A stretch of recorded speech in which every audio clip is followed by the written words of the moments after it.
Life is very long. T.S. Eliot. I mean, he's given credit for it because he bothered to write it down. He's not the first person to say it. Certainly not the first person to think it or to feel it. But he wrote the words on a sheet of paper, and he signed it. And the four-eyed prick was a genius. So, if you say it, you have to say his name after it. Life is very long. T.S. Eliot. Absolutely goddamn right. Especially in his case, since he lived to be 76 or something, a very long life, especially in those days, and he was only in his 30s when he wrote it, so he must have had some inside dope. Give the devil his due. Very few poets could have made it through his trial. Not hard to imagine, given Eliot's first wife, lovely Viv, how Hart Crane or John Barrowman might have reacted, just foot raced to the nearest bridge. Olympian suicidalists. Not Eliot. After sufficient years of ecclesiastical guilt, just plug her in the nearest asylum and get on with the day. God Almighty, you have to admire the purity of the survivor's instinct. Barrowman, the old goat. The world is gradually becoming a place where I no longer care to be anymore. I don't know what it says about me that I have a greater affinity with the damaged. Probably nothing good. Son of a bitch! Violet, my wife. She takes pills, sometimes a great many, and they affect, among other things, her equilibrium. Now, fortunately, the pills she takes eliminate her need for equilibrium. My wife takes pills, and I drink. That's the bargain we've struck. One of the bargains. One paragraph in our marriage contract. Cruel covenant. She takes pills, and I drink. Now, I don't drink because she takes pills. And as to whether she takes pills because I drink, I learned long ago not to speak for my wife. The reasons why we partake are any more inconsequential. The facts are, she takes pills and I drink. And these facts have, over time, made burdensome the maintenance of the traditional American routine, the paying of bills, the purchase of goods, the cleaning of clothes and carpets and crackers. And rather than once again vow abstinence with fingers crossed in the queasy hope of righting our ship, I have chosen to turn my life over to a higher power and join the ranks of the hiring class. It is not a decision with which I am entirely comfortable. I know how to launder my dirty undies. Done it all my life, me or my wife. But I am finding that it is getting in the way of my drinking. Something has been said for sobriety, but very little. Barrowman again. Now you are here. Place isn't in such bad shape. Not yet. I've done all right. I've managed. Just last night, I burned an awful lot of debris. You know, a simple utility bill can mean so much to a living person. But once they pass, after they've passed, all those words and numbers, they just seem like otherworldly symbols. Only paper. Worse, than blank paper. Here, this is clean. Thank you. I apologize for the temperature in here. My wife is cold-blooded, and not just in the metaphorical sense. She does not believe in air conditioning, as if it is a thing to be disbelieved. My daddy was the same way. I'm used to it. I knew Mr. Youngbird, you know. You knew Daddy? Small town. I bought many a watermelon from his fruit stand. He did pass, didn't he? Yes, sir. May I ask how?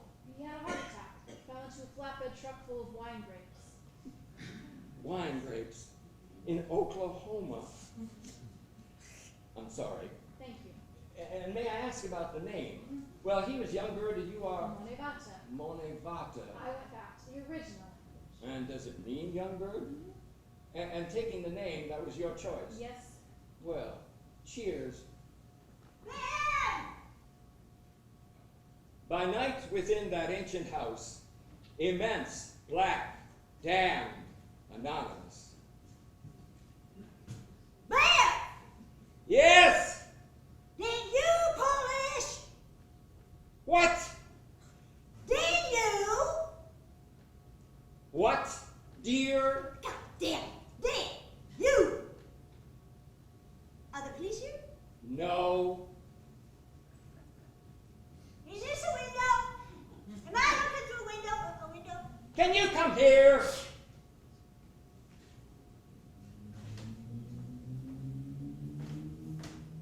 Oh. Hello? Hello. I didn't know you were entertaining.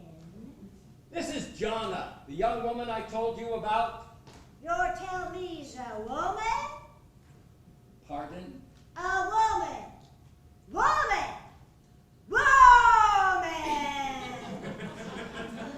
Yes, dear. The young woman I'm hiring to watch the place. Oh, so you're hiring women's now, the thing. I thought you meant the other woman. What other woman? Huh? I plan to hire her to cook and clean and take you to the In clinic. the interest of civil action, I thought you meant you had got a woman to be hired. I don't understand you. Well, hello? Hello.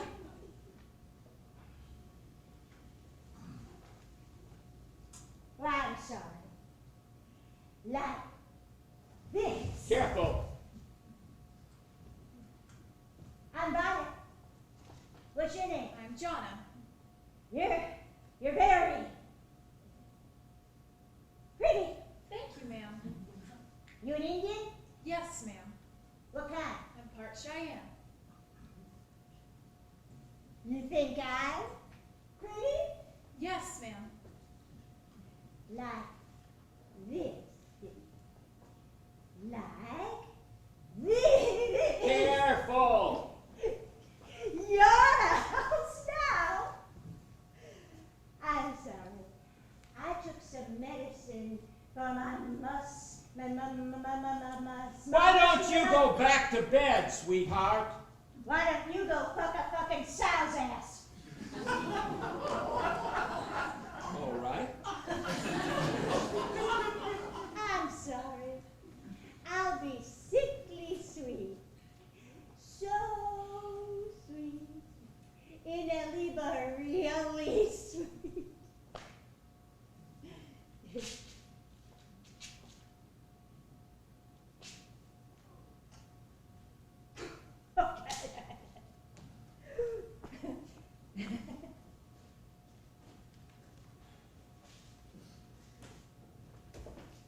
I think I mentioned on the phone that Dr. Burke recommended you.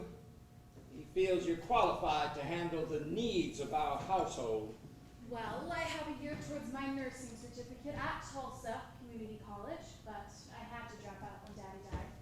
And I saw my mom and Grandma through the hard times. Dr. Burke said you've been struggling for work. I've been cleaning houses and babysitting. He did tell you we wanted to live in. Yes, sir. We keep unusual hours here. We try not to differentiate between night and day. I doubt you'll be able to maintain any sort of healthy routine. I need the work. The work itself is pretty mundane. I myself require very little personal attention. Thrive without it, in fact, sort of a human cactus. My wife has been diagnosed with a touch of cancer, so she'll need to be driven to Tulsa for her final chemotherapy treatments. You're welcome to use that American-made behemoth parked in the carport. You're welcome to use anything, everything. All this garbage we've acquired, our life's work. You're gonna live here. I want you to live here. Do you understand? Yes, sir. Please, call me Beverly. Now, do you have any questions? What kind of cancer? I didn't say. My God, I nearly neglected the punchline. Mouth cancer. And what pills did she take? Valium, Vicodin, Darvon, Darvocet, Percodan, Percocet, Xanax for fun, OxyContin in a pinch, some Black Mollies once, just to make sure I was still paying attention. And of course, Dilaudid. I shouldn't forget Dilaudid. My wife, Violet, my wife, does not believe she needs treatment for her cancer and her habit. She's been down that road once before and come out clean as a whistle, and then chose for herself this reality instead. You were about to ask why she isn't currently seeking treatment, weren't you? No, sir. Oh, good. That relieves me.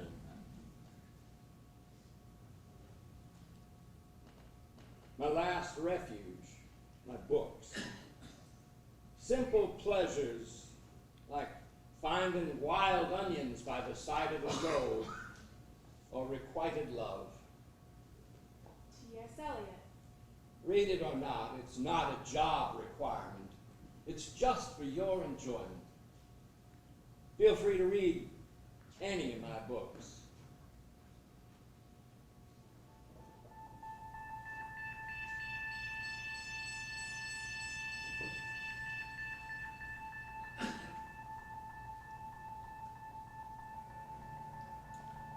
Here we go round the prickly pear, prickly pear, prickly pear. Here we go round the prickly pear.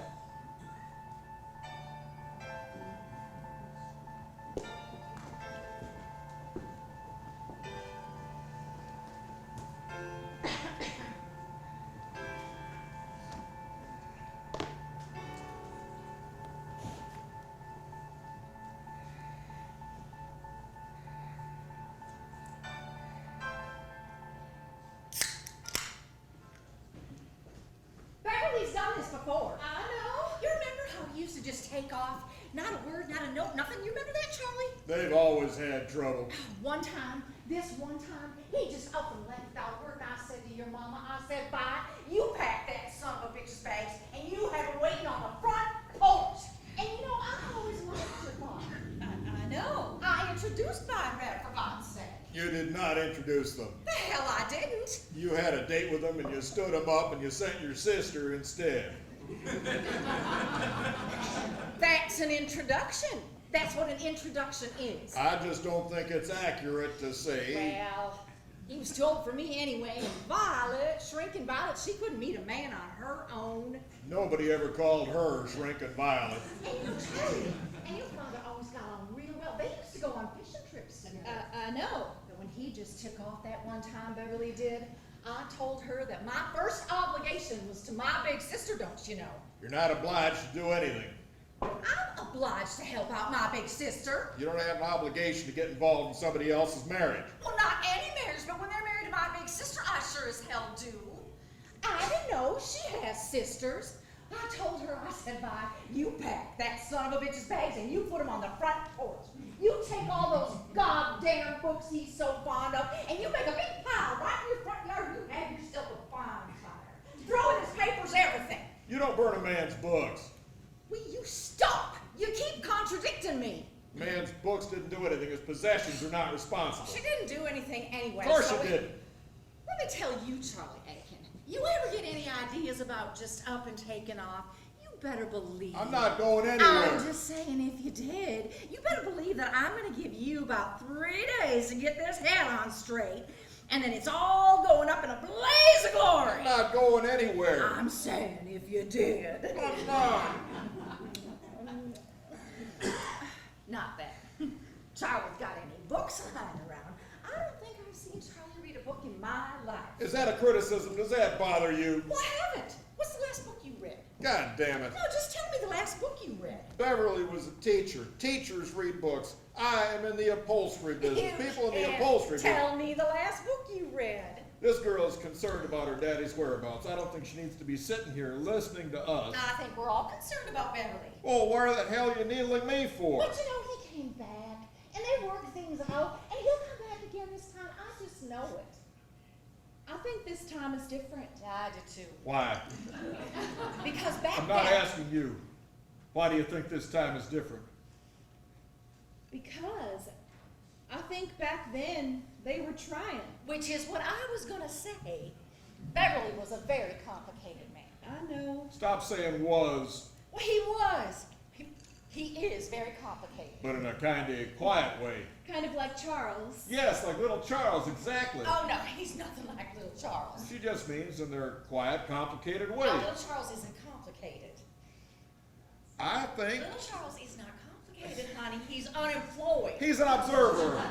All he observes is the television. So you can't even see Ivy's point No.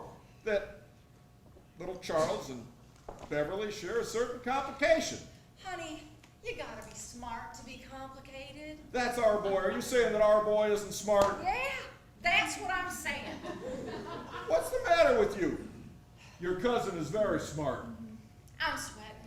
Are you sweating? Hell yes, I'm sweating. It's 90 degrees in here. Feel my back. No, I don't want No, it. come on, just feel my back. No, Come on. Sweat is just dripping down my back. I believe you. Put your hand right here, just feel my back. Sweat's just God dripping. damn it.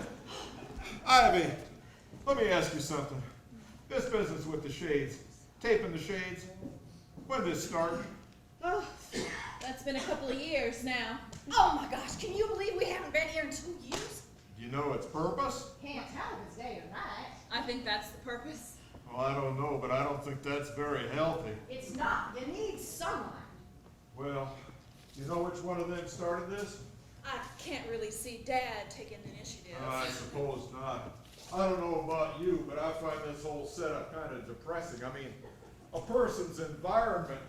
Well, what the hell is this? Eric Clapton buys a Clapton fan? Stop that! A body needs sunlight. It's nighttime, and this isn't your place. You can't walk into somebody else's house and just start making changes. My God, can you believe we haven't been here in 2 years? He said they checked the hospitals, but no Beverly. Oh, is this the highway patrol? No, not the highway patrol. Sheriff, that Gilbo boy. Gilbo? You mean to tell me C.J. Gilbo is the sheriff here? No, CJ, his boy, Dion is a sheriff. I was gonna say. He went to school with the girls, Dion did. Senior class, Ivy? Barbara's class, I think. Oh, is that right? Who's this now? Oh, C.J. Gilbo. Boy, we went to school with mean little son of a bitch, juvenile delinquent. His boy, Dion, is the sheriff. C.J. was the preacher's Oh, son. say no more. Remember, he went to the penitentiary? Oh, I do remember that. For killing, what was it? A boxer.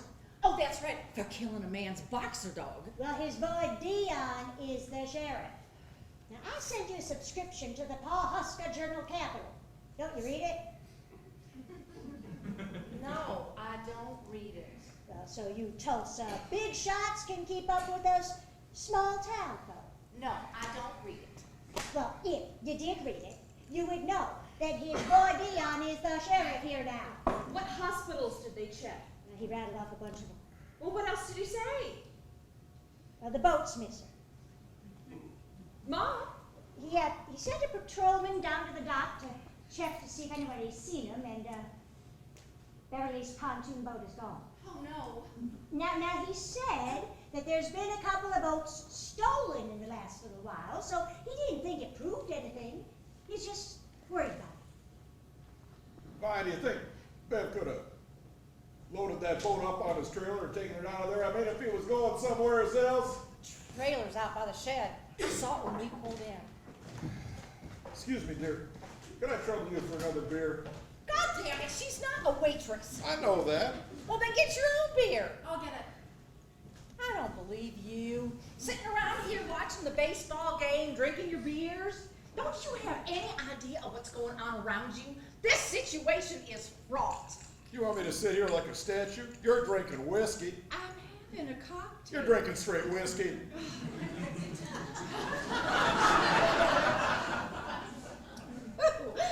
Well, just try to show a little class.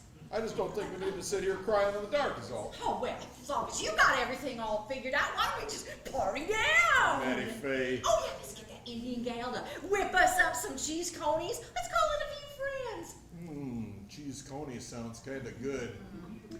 It does, doesn't it? Do you smell something cooking? Yeah. Come on, come with me to the kitchen, baby. Let's see what it is. What do you need me for? I got the royals on. Oh, just come with me. All right. That's not good news about that boat.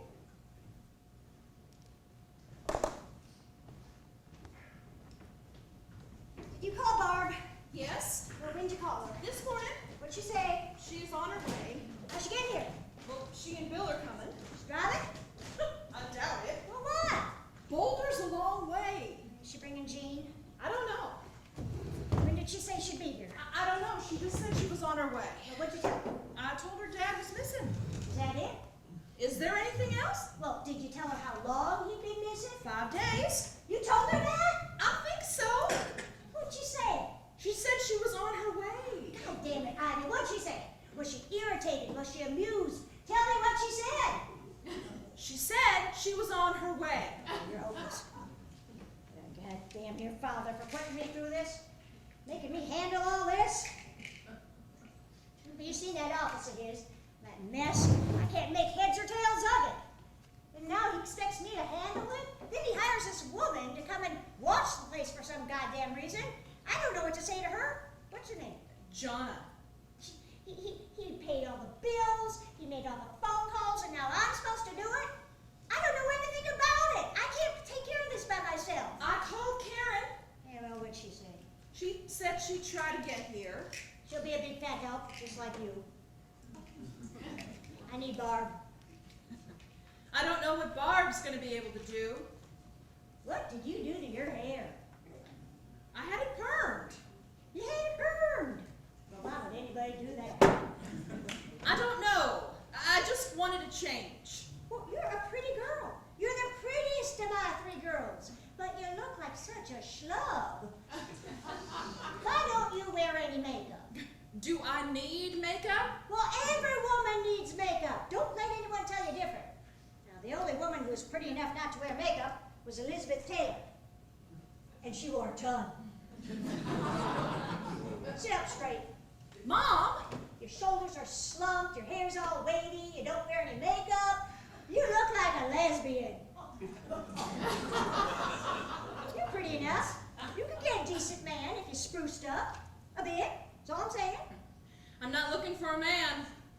You should be. Everybody needs somebody. I'm not. Look, there's a lot of losers out there. Don't think I don't know that.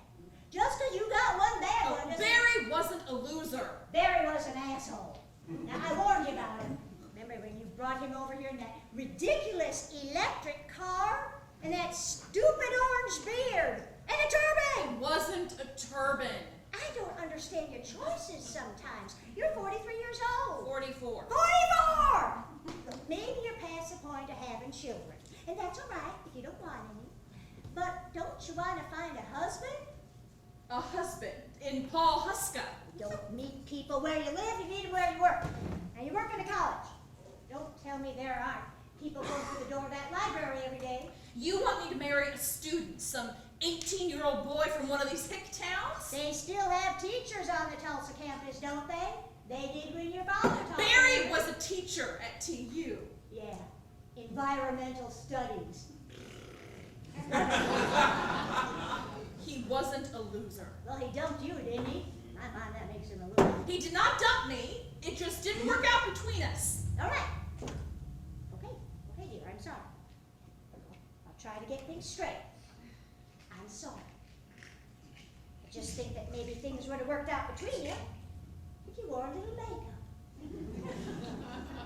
How many was that? I wasn't counting. Is your mouth burning? Oh, like a son of a bitch. My tongue's on fire.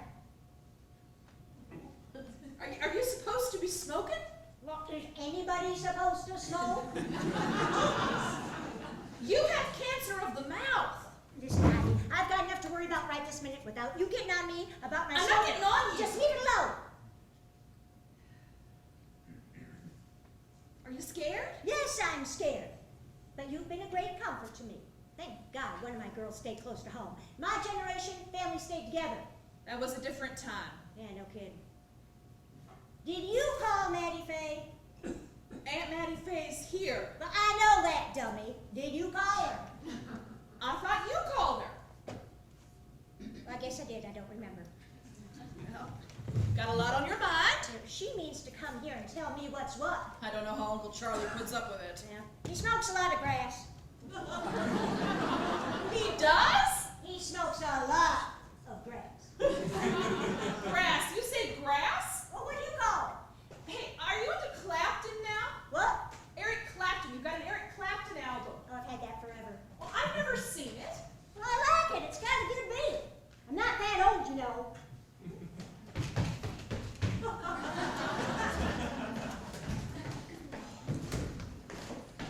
What's Jean doing? You're smoking.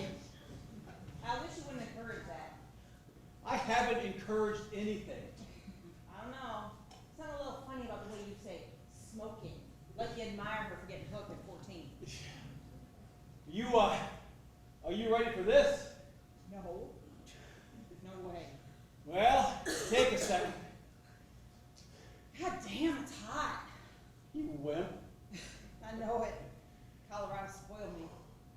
Yeah, that's one of the reasons why we got out of here. No, it's not. You suppose your mother has turned on the air conditioner? Are you kidding? Remember the parakeets? The parakeets. I never told you about the parakeets? Huh. Oh, all right. So she gets a parakeet for some insane reason. And the little fucker croaked after about 2 days. So she goes back to pet store, raised as hell, and they give her another parakeet. That one died after just 1 day.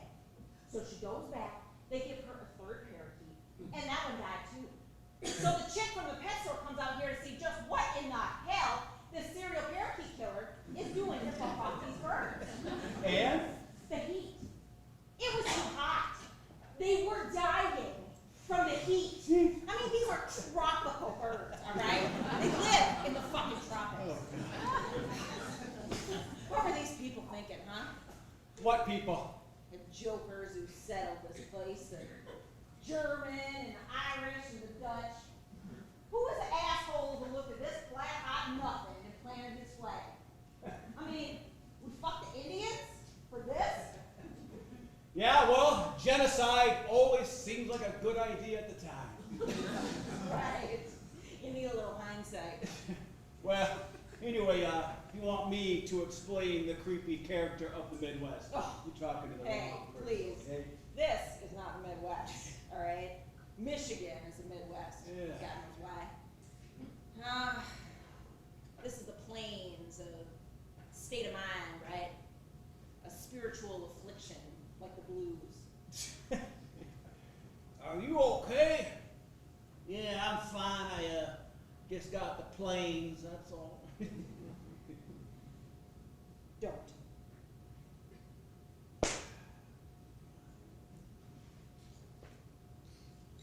What is she smoking a fucking cigar? Here she comes. Hey, you ready, kiddo? Come on. Yeah, sure. Oh. Oh. Sorry, hot flash.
Hey, listen, I am so sorry that you're going through this. I'm just so and scared. Of course you are, sweetheart. Oh, you're too thin.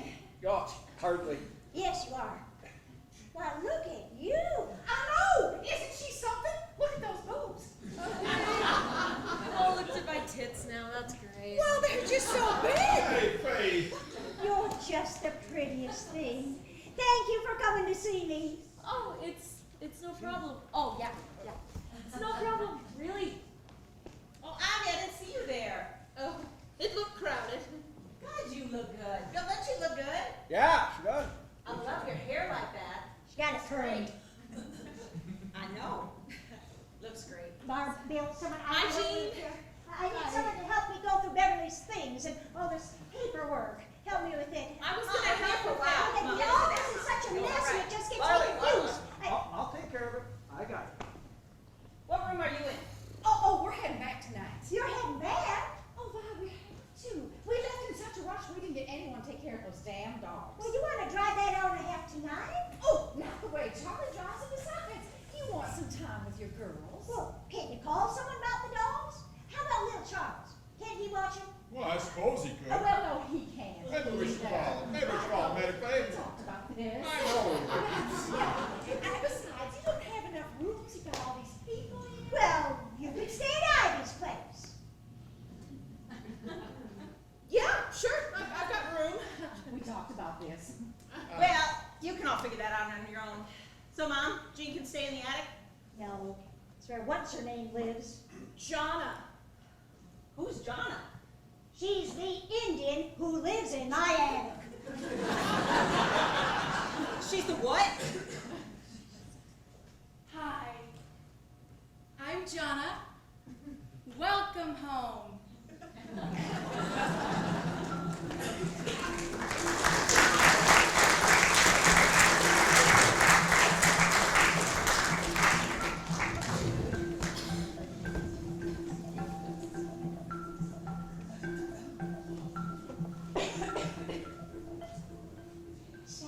Saturday morning, that woman, that Indian, she made us some biscuits and gravy. We ate some, he went out the door. That door, right there. That was it. That's the last time you saw him. I went to bed Saturday night. I got up Sunday morning, no Beverly. I didn't make anything of it. Thought he went out on a bender. Why would he do that? Not like he couldn't drink at home, unless you were riding his ass. I never said anything to him about his drinking. I never got on him about that. Really? So, Sunday, no, still no sign of him? Right, Sunday, no sign. Well, I started getting worried, don't you know? And that's when I got so worked up about that safety deposit box. We had a lot of cash in that box. And jewelry, expensive jewelry. I have a diamond ring in that box appraised at over $7,000. Wait, I'm missing something. Why do you care about the safety deposit box? I know what you're going to say about this. But your father and I made an arrangement that if something would happen to either one of us, the other one would go and empty that safety deposit box. Because Because if it gets rolled into the estate, then it goes to probate, and then it gets kind of weird. Right, that's right. you are such a fucking cynic. I knew you'd disapprove. Okay, fine. What about the safety deposit box? Well, I had to wait till Monday when the bank opened. I emptied the safety deposit box and called the police Monday morning. And you're just now calling me today on Thursday? I didn't call you. You had Ivy call me 5 days later. Well, I didn't want you to worry, honey. Oh, Jesus Christ. Violet, you can't think of some event that triggered his leaving, like some incident or... You mean like a fight? Yeah. No, he fought him. You know that. No, but no, he just left. Maybe he just needed some time away from you. Well, that's nice of you to say. Hey, that's no crime. Being married is hard. Yeah, under the best of circumstances. So, nothing. Not see you later, I'm taking a walk. Good old unfathomable dad, huh? That man. What I first fell in love with was his mystery. I thought that was sexy as hell. You always knew he was the smartest one in the room. Knew if he just said something, it'd knock you out. He just stood there, little smile on his face, not a word. Sexy.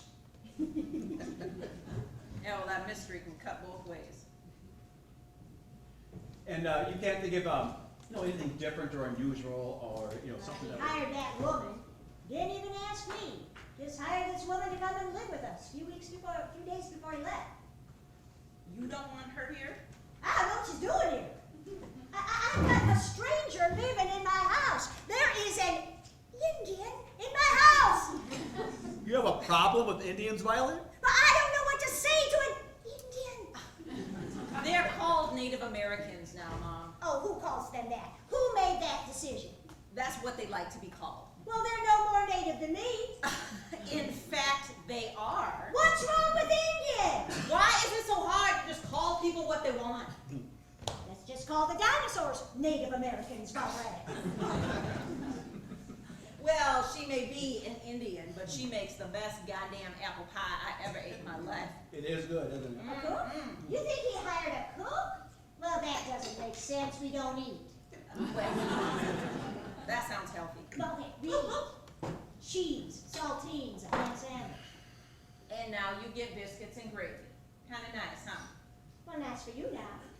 Of course, you won't be here long. You'll be gone soon enough, never to return. Mom, Really, when was the last time that you came? don't get started on this. No, really, I can't even remember. I am very dutiful, Mom. I call, I write, I send presents. You do not write, I send presents on birthdays and Mother's Day. because you're very dutiful. Don't you quote me. All right, now. Well, you're grown-up people, grown-ups. You can move where you want. I have a lot of obligations. You know, I got a daughter starting high school here in a few Is weeks. that right? Now, the last time I saw her, she was grade school. I will not talk about this. No, I really don't care about the two of you, really. But I would like to see my granddaughter every now and again.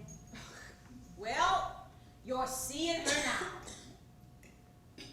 Your father broke his heart when you left.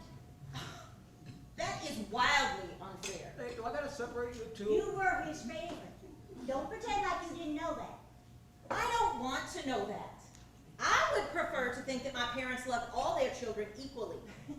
Well, I'm sure that you would prefer to think that Santa Claus brought the presents at Christmas too.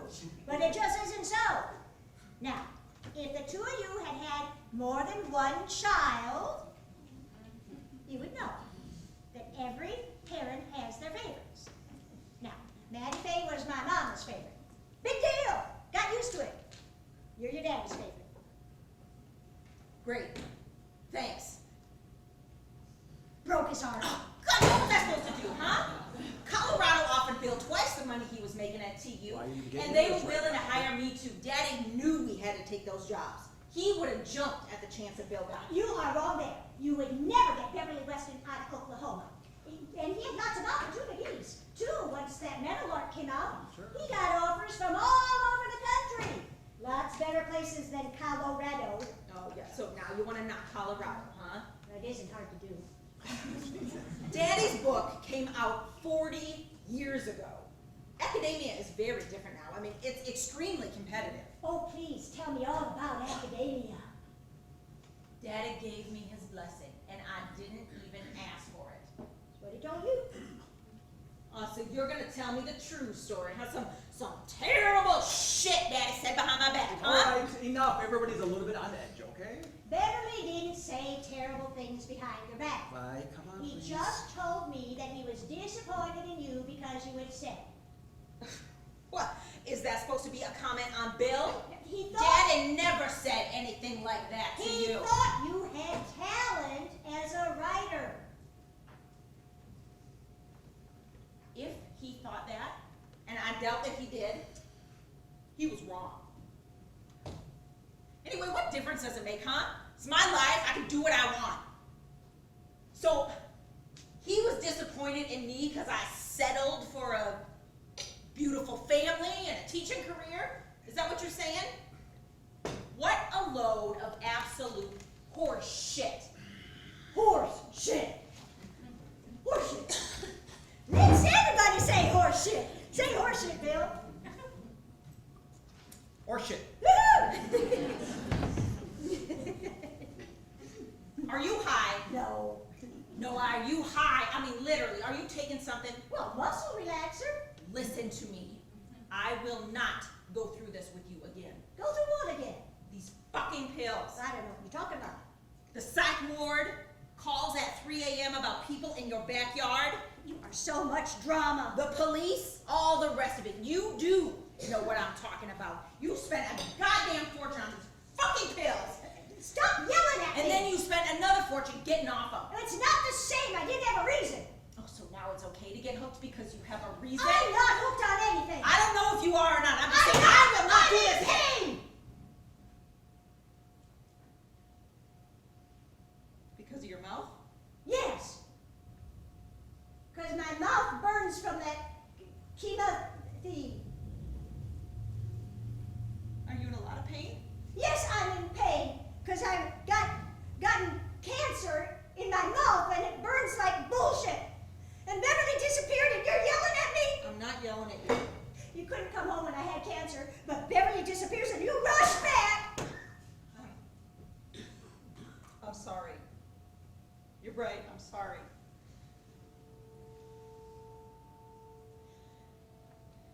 You know where I think he is?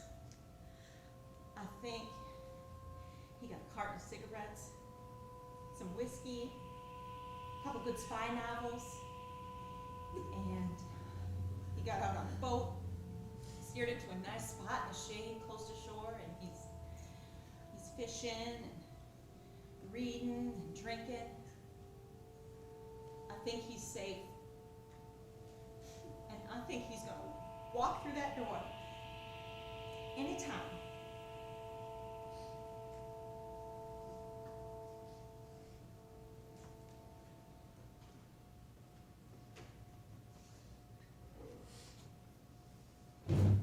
Hi. Hello. Am I bugging you? No. Do you need something? No. I was just wondering if, I don't know, maybe you wanted to smoke a joint with me. No, thank you. Oh, we're, yeah, I didn't know. No.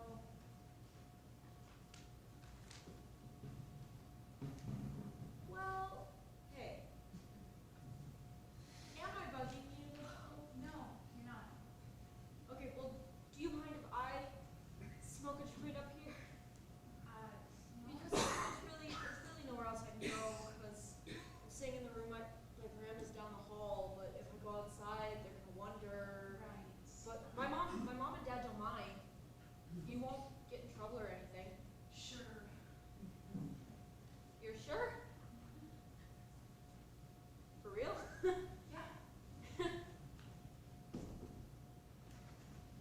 They really don't mind. Or at least Dad doesn't.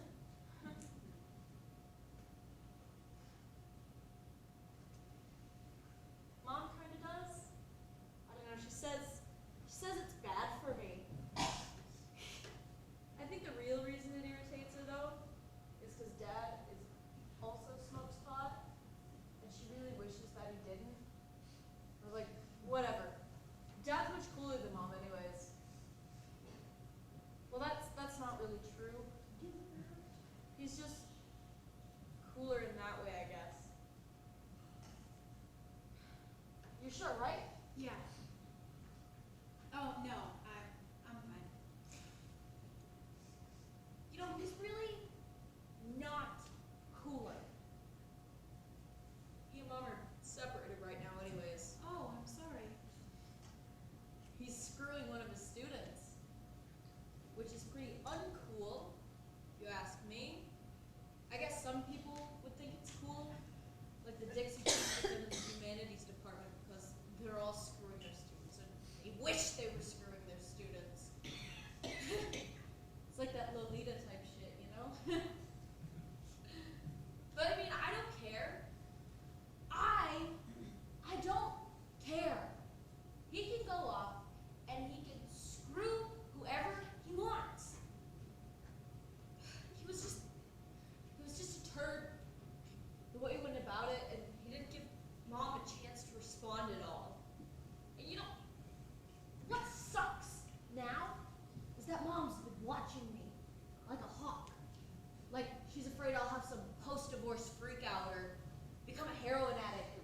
shoot everybody at school.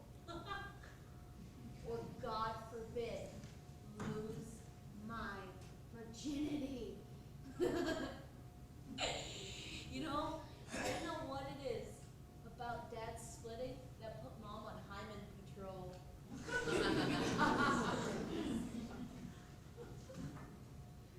So, what about you?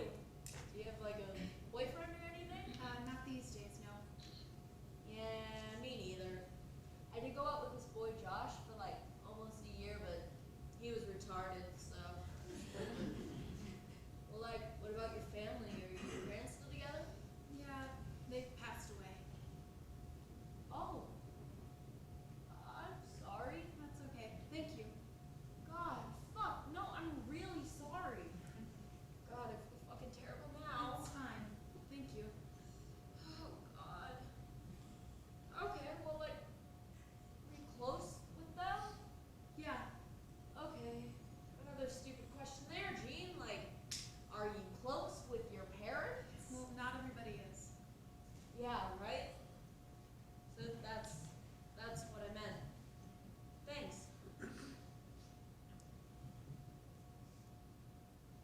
This is them? Yep, it's their wedding picture. That's so sweet. Their costumes are fantastic.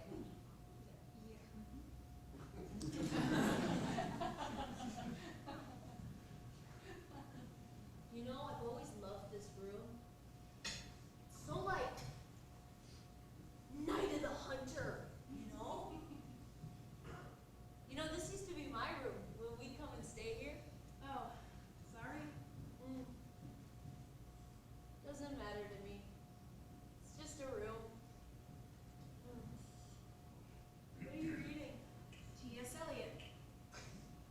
That's cool. Your grandfather loaned it to me. Huh. You know, Grandpa's weird. Mom freaked out when she got the call from Aunt Ivy this morning. She just like freaked. I couldn't get her to calm down. It's just really weird. Well, I guess it's not weird that she freaked out, you know? But like, to see your mom freak out like you've never seen before, you know? Like, we're really close. So like, take that, and then just imagine seeing her just totally losing her shit. Just like, whoa.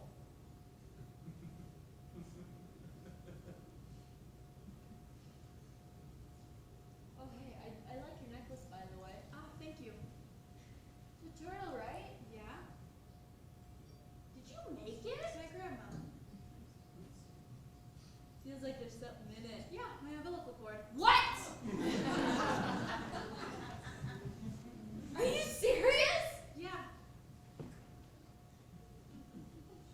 You know, that's kind of gross. It's not unsanitary. Why the hell would you do that? Is this like Cheyenne tradition. You're Cheyenne? When a Cheyenne baby is born, their umbilical cords are dried and sewn into this pouch. Turtles are for girls, lizards are for boys, and we wear them for the rest of our lives.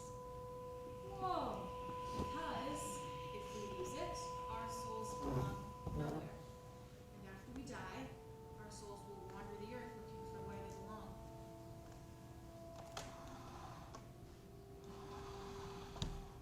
Hey, don't say anything about Mom and Dad. They're trying to play this kind of low key.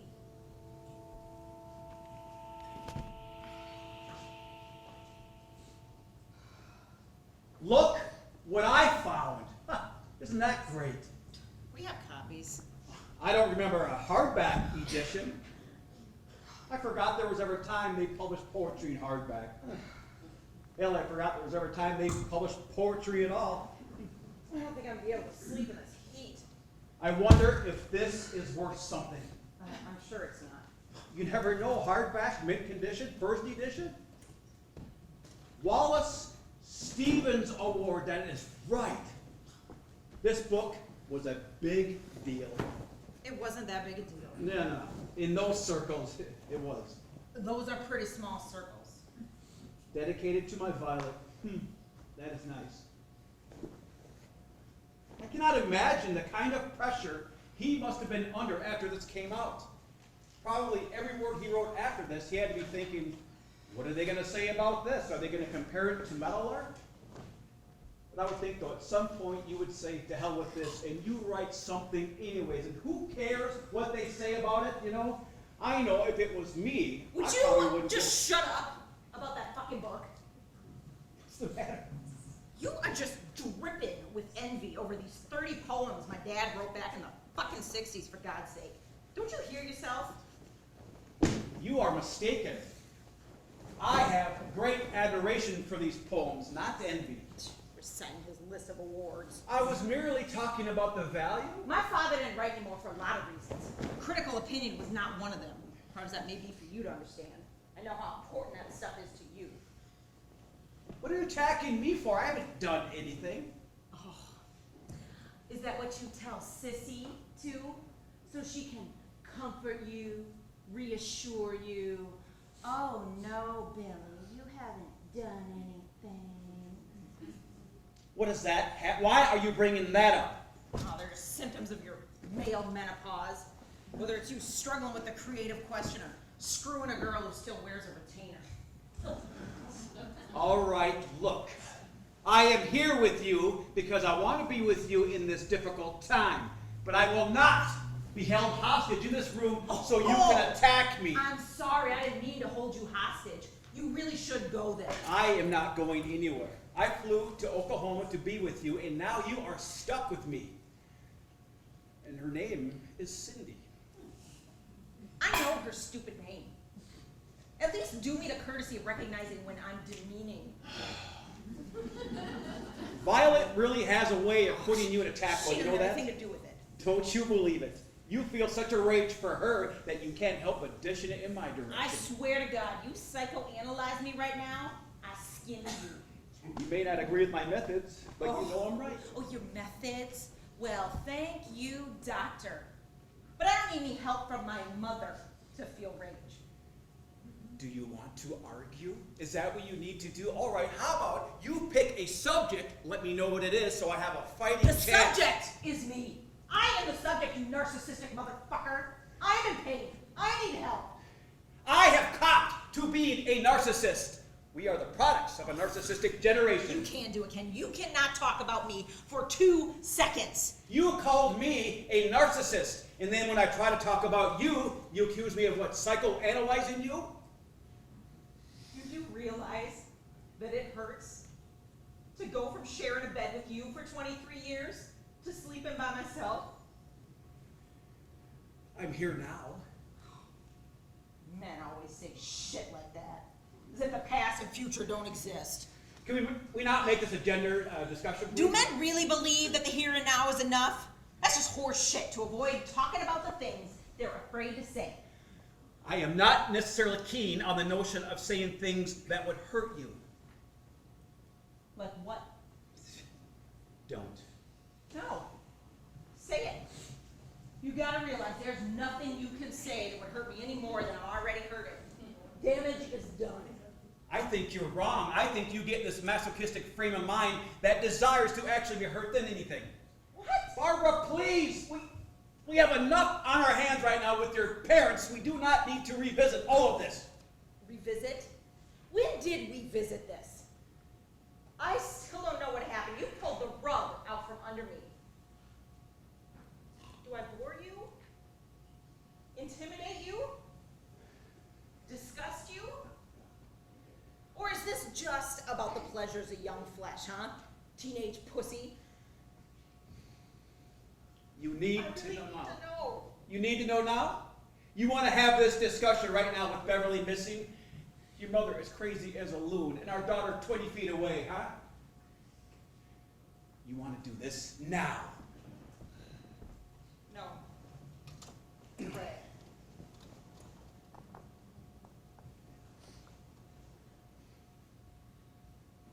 guess I'll just hunker down here for a cozy night's sleep. Next to my husband.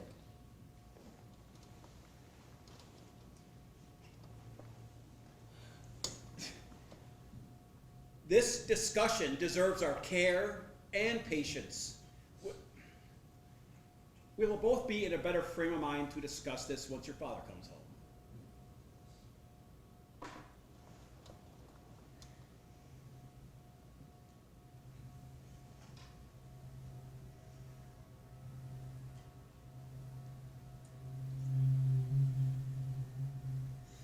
My father's dead, Bill.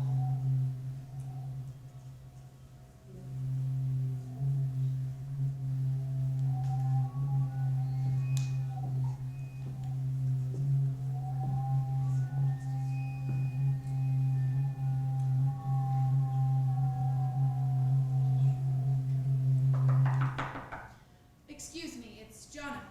What? What is it? The sheriff's here. Turn on the light. The sheriff is here. Should I wake Mrs. Weston? I don't know, Bill. Yeah, you better go get her. Mom? What's going on? The sheriff is here. What? Why are the police here? I don't know, sweetheart. Just go back to bed. Mrs. Weston? Mom! Mom, wake up! Huh? The sheriff is here. Did you call him? No. I didn't call him. Mom, you need to get up and go downstairs. The sheriff is here. In Esther. What? In Esther. Barbara! Barbara, just leave her. Come on, Barbara. Mom? Come on. Come on in. Bill Fordham, Barbara's husband? Hello. Hi. Hi, Barbara. Oh my God, I know you. Oh my God, Dion? Yes, ma'am. I'm afraid I have some bad news for you folks. Okay. We found your father. He's dead. Dear God. I am sorry.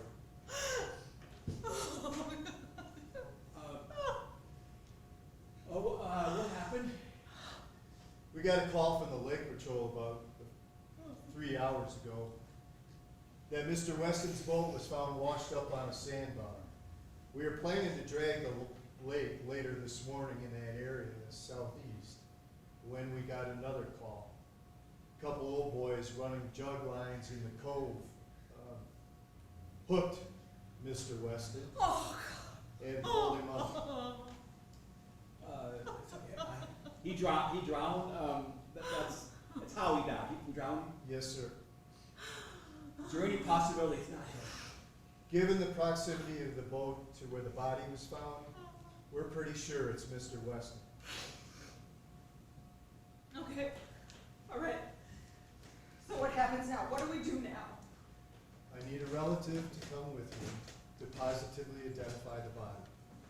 What, to your station house? No, sir, he's still at the lake. I don't think I can do this. I'll go. Can I do it? I need a blood relative. But if Barbara is the one to identify him, I suggest you come along. Bill, I don't think I can do this. Honey, what choice do we have? Mom, I can do it. I'm a blood relative. No. No. No, I'll do it. I will. Can we just have a couple minutes just to get ready? Oh, yes, sir. Barbara, I'm very sorry. This is the hardest part of my job, and to do it for someone you know, it's just, I'm very sorry.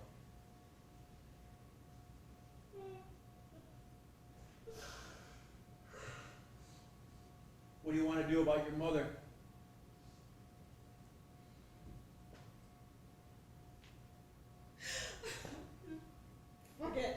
Fuck it, I'll just go put some clothes on. Okay, I'll be right up. Gene, wait, help your mother, okay? So listen, Is there any way to determine, is this an accident? Was this suicide? Oh, there's really no way to tell. What do you think happened? I mean, what's your guess? Suicide. I would guess suicide. But the official cause of death is drowning, and that's the extent of it. No, I understand. I should warn you, that body's been in the water all of 3 days. Right? I think you should try to prepare your wife if you can. Prepare her? What happens to a body? It's very bloated. It's an ugly color. And fish have eaten the eyes. Christ. How does someone jump in the water and choose not to swim? Well, I don't think you do. Unless you really mean business. Choose not to swim? What are we gonna do about hiding? I guess we'll stop there on the way back and tell her. Christ, I gotta call Karen too. What the fuck am I brushing my hair for?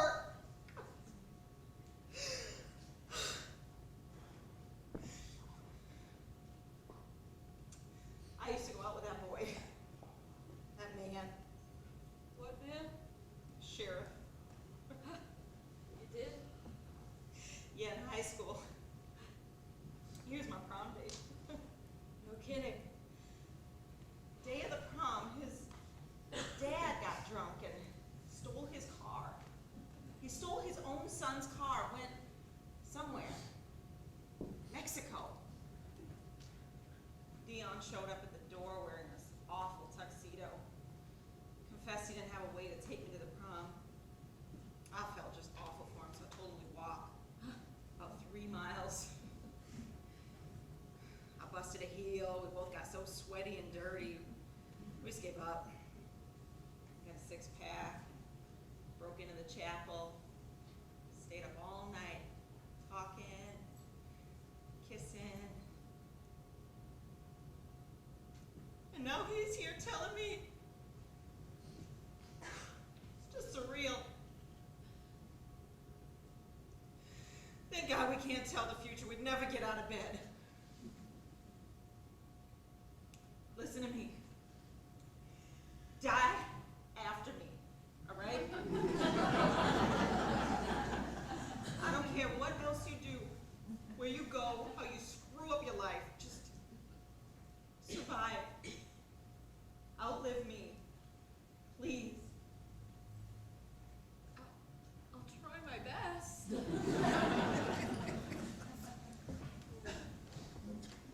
Are you ready? Yeah, just give me a minute.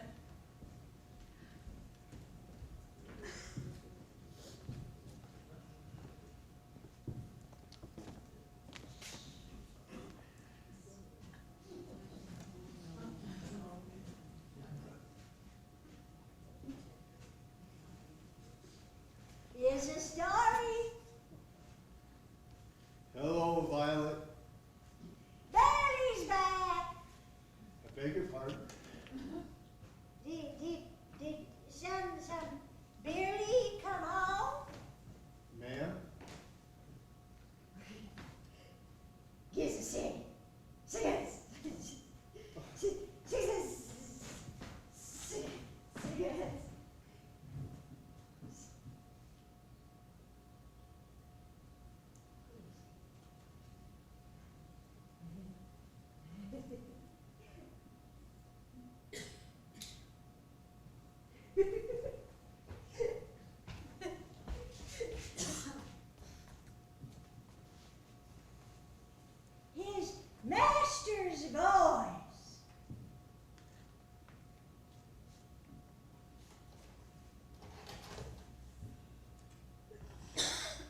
She's upstairs. Is it time enough? Is it time? Where's the time? It's about 5:45. Is it good me? Is it good me? I bet I lose it.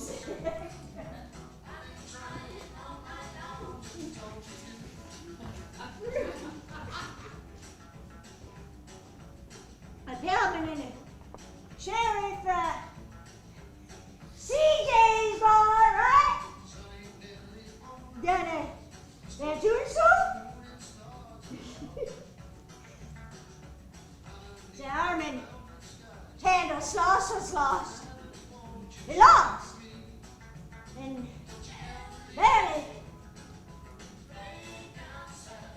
Beverly's lost. And then you're here. Barbara. And you're here, Beverly.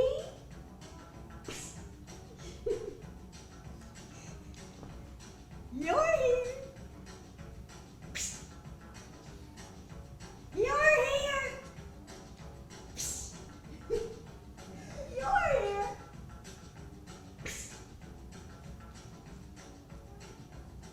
You're here.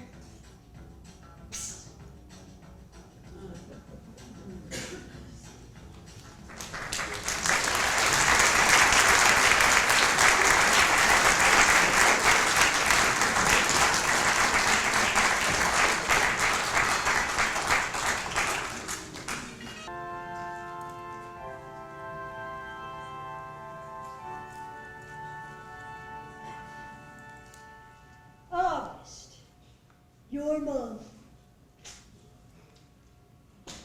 The locusts are raging. Summer song becomes summer wrath.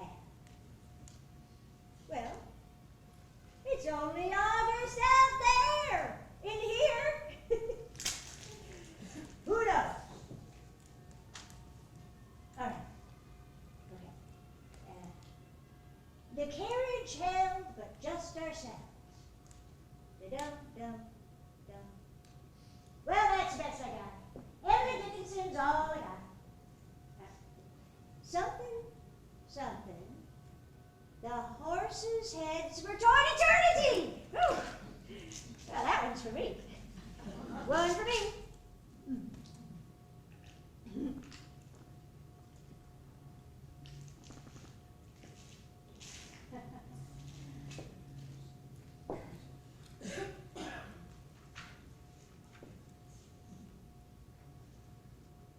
Dedicated to my body.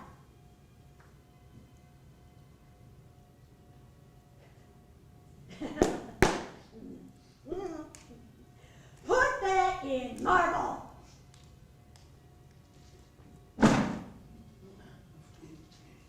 For the girls. God love them. Well, that's all I got to dedicate to you, sorry to say. Other than them, not one thing. No thing. You think I'll weep for you? You think I'll play the part like we played all the others? Then you made your choice. You made this happen. You answer to it, not me. No, not me. This one is not mine. The present! Today, here and now! I think I spent so much of my early life thinking about what's to come, you know? Who I would marry. Would he be a lawyer or a football player? Would he be dark-haired and good-looking and broad-shouldered? Now, I spent so much time in that bedroom upstairs pretending my pillow was my husband. You know, I'd ask him about his day at work and what was happening at the office and if he liked the dinner I made for him and where we were going to vacation that winter, and he'd surprise me with tickets to Belize and we'd kiss. I mean, I'd kiss my pillow. Make out with my pillow. And then I'd tell him I'd been to the doctor that day and found out I was pregnant. Well, I know how pathetic it all sounds now, but it was innocent enough. And then real life starts to take over because it always does. Uh-huh. And things work out differently than you planned. But that pillow was a better husband than any real man I'd ever met. This parade of men fails to live up to your expectations, so much less than Daddy and Bill. You know I always envied you finding Bill. And you punish yourself. You tell yourself it's your fault you can't find a good one. You've deluded yourself into thinking they're better than they are. I don't know how well you remember Andrew. Oh, I remember. Oh, see, that's the best example. Here's a guy that I loved so intensely, and all the things he did wrong were just opportunities for me to make it right. So if he cheated on me or called me a cunt, I think to myself, no, you love him. You love him forever. And here's an opportunity to make an adjustment on the way you view the world. And I can't say when the precise moment was where I looked at myself in the mirror and thought, okay, moron, and just walked out, but it kicked off this whole period of reflection, you know? How had I screwed up? Where did I go wrong? And before you know it, you can't move forward. You're just suspended there. You can't move forward because you can't stop thinking backward. I mean, you know, years of punishment, self-loathing, and that's when I got involved in all those books and discussion groups. And Scientology too, right? Or something like that? Yes, and finally one day I threw it all out. I just said, no, it's me. It's just me, here and now, with my music on the stereo, my glass of wine, Bloomer's my cat, and I don't need anything else. I can live my life with myself. And so I got my license, I threw myself into work, I sold a ton of houses, and that's when I met Steve! That's how it happens. Of course, you only really find it when you're not looking for it. Suddenly you turn around and there it is! And the things you thought were so important aren't really important. I mean, when I made out with my pillow, I never imagined Steve. You know, here he is, this kind of country club, chamber of commerce guy, 10 years older than me, but a thinker, you know? Someone who's been around. And he's just so good. He's a good man, and he's good to me, and he's real good for me. That's great, Karen. Yeah, and he's got this great business, and it's because he has all these great ideas, and he's not afraid to turn his ideas into realities, you know? He's not afraid of doing. I think men on the whole are a lot better at that than women, don't you? Doing, just jumping in and doing, right or wrong, but we'll figure out what it all means later. And the best part about him for me, is that now, what I think about is now. I live now. My focus, my life, my world is now. I don't care about the past anymore. The mistakes I made, the way I thought, I will not go back there. And I've realized you can't plan the future because as soon as you do, something happens. Something terrible happens. Yeah. Like your father drowning himself? Exactly! That's exactly what I mean. That's not something you plan for. There's no contingency. You take it as it comes, here and now. Steve had a very important presentation today for some bigwig government guys who could be very important for his business. Something he's been putting together for months. And as soon as we heard about Daddy, he called and canceled the meeting. He has his priorities straight. And you know what the kicker is? Do you know what the kicker is? What's the kicker? We're going to Belize on our honeymoon! Sorry, hot I flash. never even told him about my little Belize fantasy. He just up and surprised me with the tickets for after the wedding. Oh, God, that smells great. What are we having? Baked chicken, green bean casserole, mashed potatoes, some greens, I think. Did Mattie Faye bring her green bean casserole? I don't know. Should I not have made it? No, it's good you did. Hers is inedible. Oh, God. I mean, can you believe that about Belize? That's true. You know, I know you only just met him, but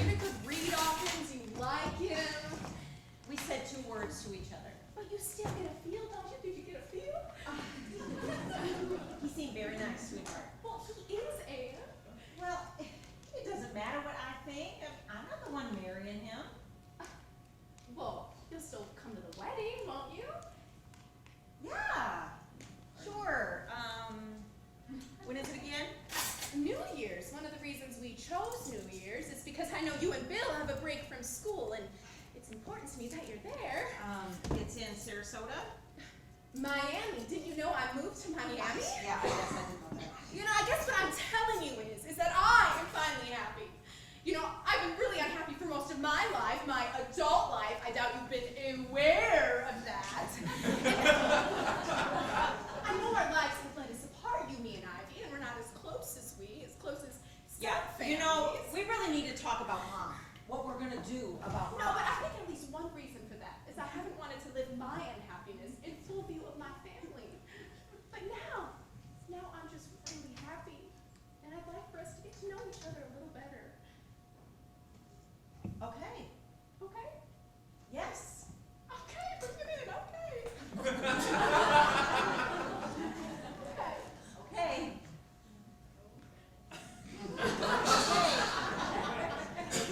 Christ, where are they with the wine already? See, there's another example. Steve doesn't know a soul here, and he just jumped in the car with Bill to go get the wine. He's family!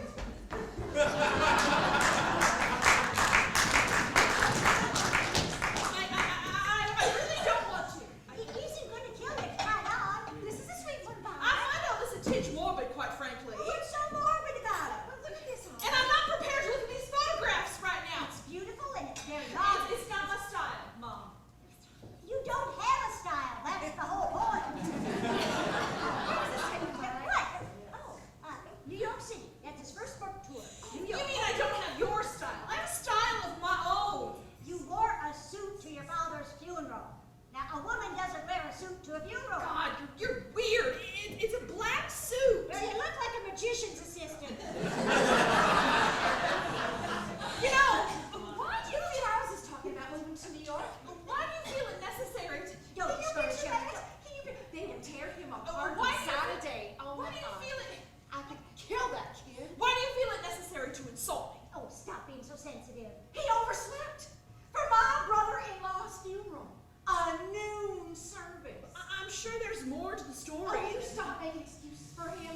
That's what Charlie does. Has always done. Just, oh, he overslept, la-di-da.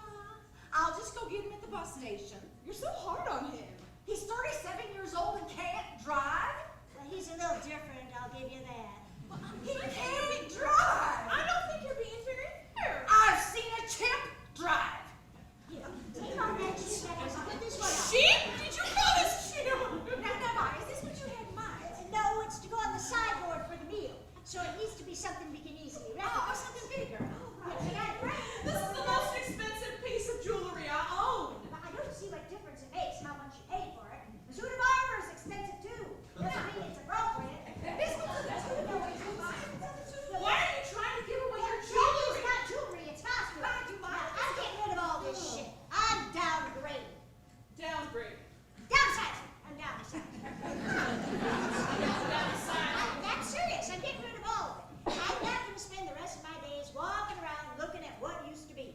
Now, I want all that shit in the office gone. I want all the clothes I'm not going to wear again gone. I want it all gone. I mean, look at these fucking shoes. Can you picture me in these? I mean, even if I didn't fall on my face, can you imagine anything less attractive than my swollen ankles and varicose veins?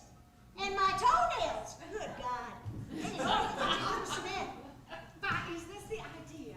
Oh, well, look at me. Look at me. You're beautiful, Mom. I was beautiful. Well, not anymore. Oh, now. Now, no, that is one of those lies we say to comfort ourselves. But don't you believe it? Women are beautiful when they're young, not after. Now, men, they can preserve themselves well into old age. And their sex appeal. I'm not talking about the men who wear those shorts and the little purses around their waist.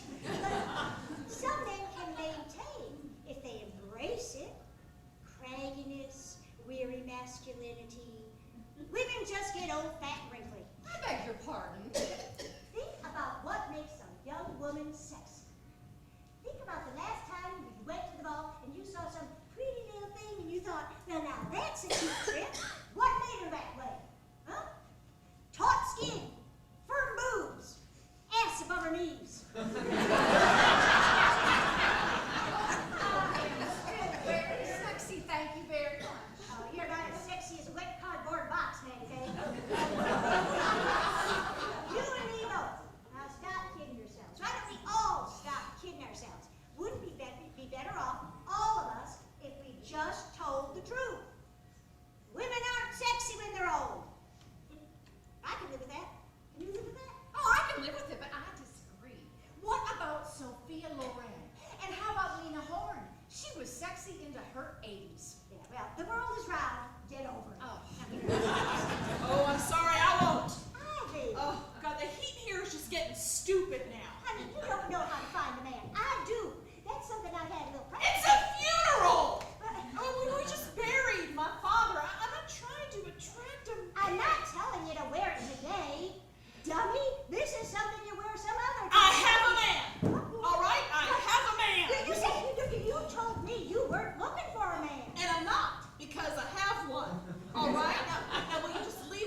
maintain the accounts offshore just until we get approvals. To get around approval? To get around approvals until we get approvals.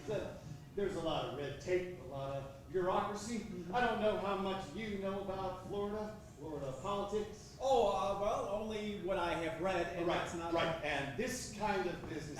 I'm sorry, what is the business again? It's essentially security work. The situation in the Middle East is potentially dangerous, so there's a tremendous amount of money involved. Security, do you mean mercenary? Give me the wine. I think of it as missionary and mercenary. Is this what you were in such a hurry to get home for? Yeah? What is on TV that is so important that you can... Phantom of the Opera, 1925, Lon Chaney. Oh, for God's sake, Gene, you can get this at any video store. No, you can't. They're showing it with that scene with the color restored. No kidding, sweetie? What's the name of that scene, the masked ball? Yeah, Dad. Let me see if I got this. When you threw a fit about going to the store with your father, hey, ow, look at me. And you were so very distraught over the start time of your grandpa's funeral? Was this your concern? Getting back here in time to watch Phantom of the fucking Opera? Yeah, I guess it was. You know what? I am going to take these into the kitchen. No, I can't. I got it. So,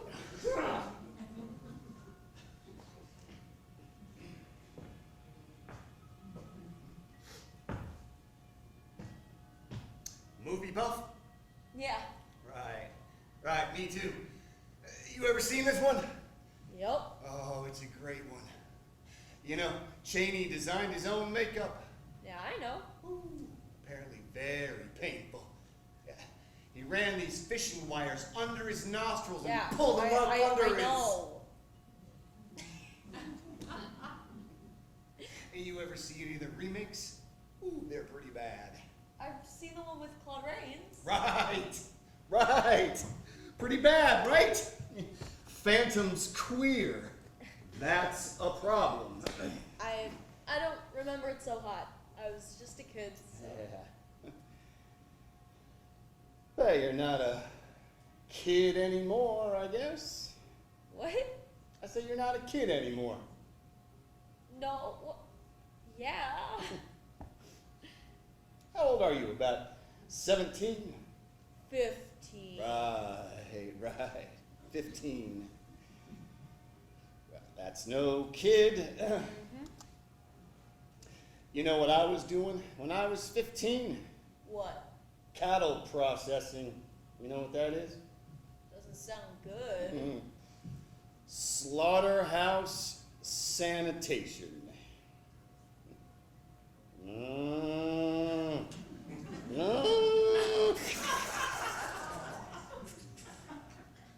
Slaughterhouse sanitation.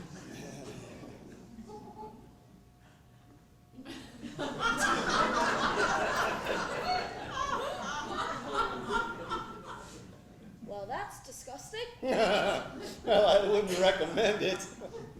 But, hey, put food on the table. Hey-oh! You get it? Yeah, I get it.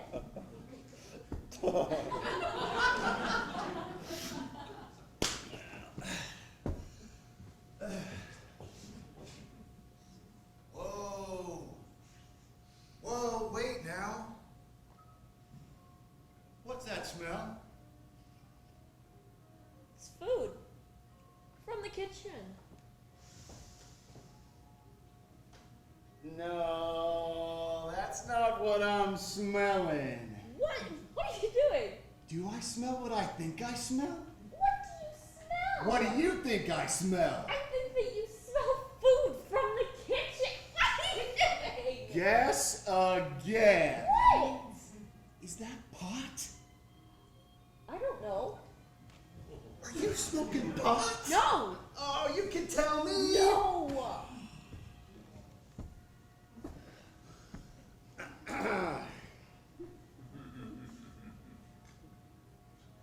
Is it me? Or is it getting hot in here? Yeah, it's hot. You're hot? Yeah.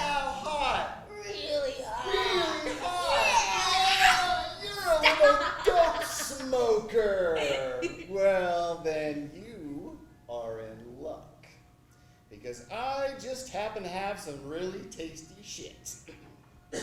Because I just happen to have some really good connects, and I am going to hook you up.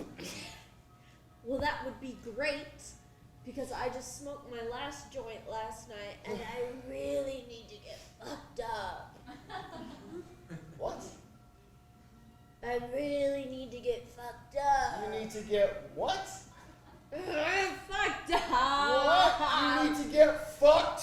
What? Stop it! Bad. Goofing with ya. Stop. Hi, sweetheart. What are you doing? Just goofing with your niece. Well, I think we're getting ready to eat. Right. Right, starving.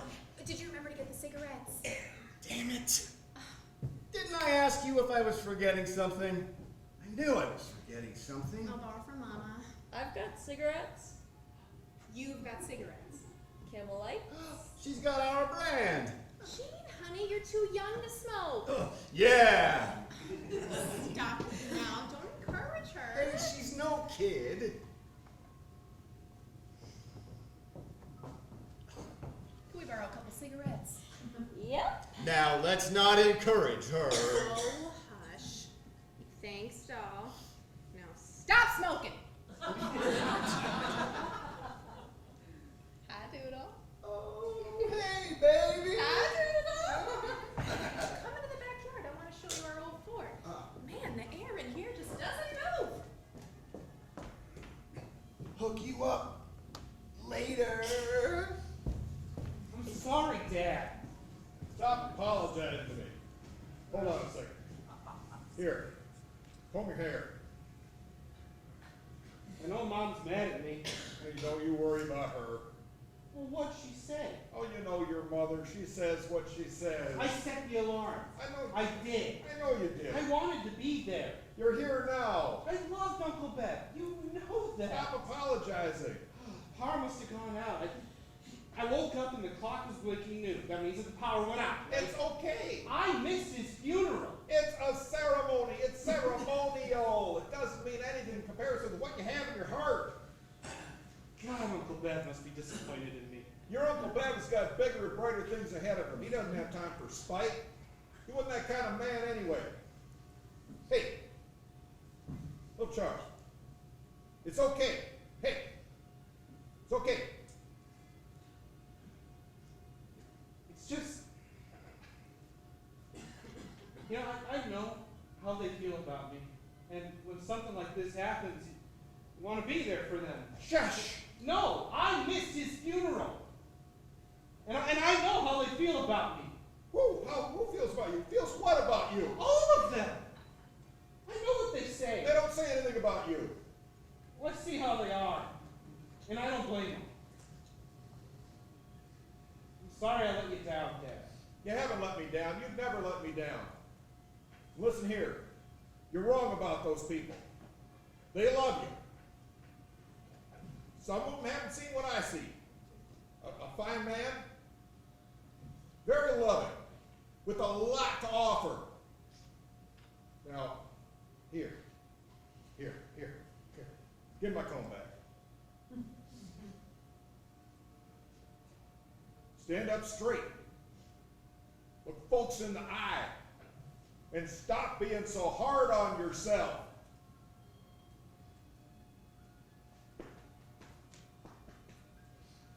I love you, Dad. I love you too, son. I know, but Jean does not understand any of this. Do you think she has any concept? Fan of opera. Do you remember what it was like to be 14 years old? She's old enough to exhibit a little bit of character, but then I guess it's something you normally learn from your parents. That's a shot across my bow, right? Did I miss something? Really, instilling character, our burden as parents. I got that And you part. haven't really been much of a parent lately, so it's tough to expect. Just that because you and I are struggling with this Gordian knot Oh, does not make me any less nice, of a parent, okay? Gordian knot. But her little 14-year-old self may view it differently. She may view it as abandonment. Oh, come She may view her father as absent, or perhaps not present, or perhaps even a son of a bitch. I think Jean is is a little more sophisticated than that, don't you? Oh, yeah, pretty fucking sophisticated. The restored whatever from Phantom of the Opera. I know that makes your dick hard. Oh, Jesus. Precocious little shit. I'm not defending her. Yeah, well, I am not blaming her because I don't expect her to act any differently when her father is a selfish son of a Settle bitch. down. Be a father. Help me. I am her father. God damn it. Her father in absentia. Her father in name only. I have not forsook my responsibilities. Oh, it's forsaken, big shot. Actually, forsook is also an acceptable usage. Forsook you and the horse you rode in on. So we need to fight on your terms, huh? Okay, on topic one moment, and then whimsical insults Yeah, the you next. know, Oh, but it suits you. we All right. covered this around year 3, Bill. You're the master of space and time, and I'm a spastic Pomeranian, all right? That is not fair. I am sick of being fair. I've seen where fair gets me. I'm sick of the whole notion of the enduring female. Grow up, because while you're going through your 5th puberty, the world is falling apart. I can't handle it. More importantly, your kid can't handle it. Our kid is trying to deal with this goddamn madhouse you dragged her into. This madhouse is my home. Think about that statement for a second, why don't you? Jean is here with me because this is a family event. Jean is here with you because she is a buffer between you and the shrill insanity of your mother. You know, you'd have more credibility if you had any credibility. Just can't resist, can you? Well, you're a pretty easy mark. You are so goddamn self-righteous. Do you know that? You are so... Surely you must have known when you started porking Pippi Longstocking that you were due for a little self-righteousness. Just a smidgen of indignation on my part. Maybe I split because of it.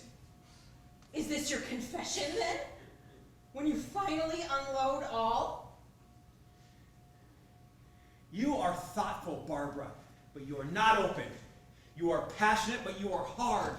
You are a good, decent, funny, wonderful woman, and I love you. But you're a pain in the ass! Dinner's ready. See, I told you. Smoke a cigarette and the food comes. I'm serious. When you say anything, I'm sorry you wrote this sweetheart. Mom, I'm really sorry. I bet you are. Would you think me out if I remove my suit That's jacket? really not all that matters. Mom, the Yeah, problem. fine. Okay, I think my Can I? Yeah, sure. Let's eat. I know.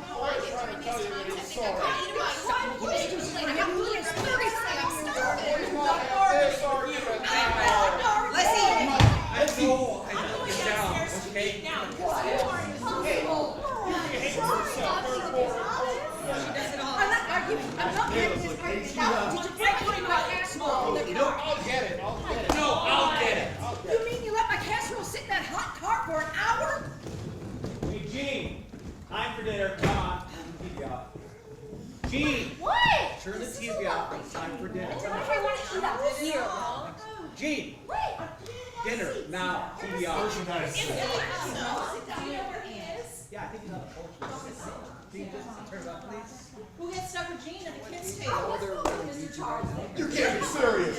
Well, of course I'm serious. Do you want to sit there? He's gonna know you're trying to punish him. I can sit there. After you went through all the trouble to make this fabulous meal. I don't mind.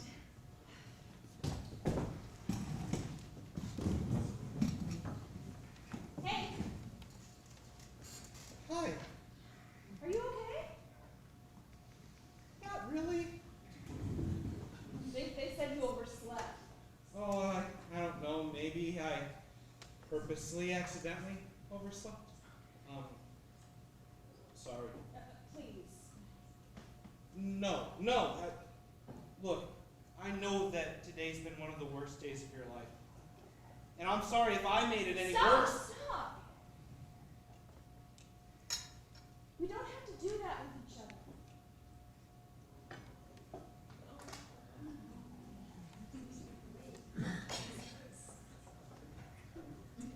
You're breaking our rule. They're on to me. What? Not us. Just me. I told them I was seeing someone. I didn't tell them who. I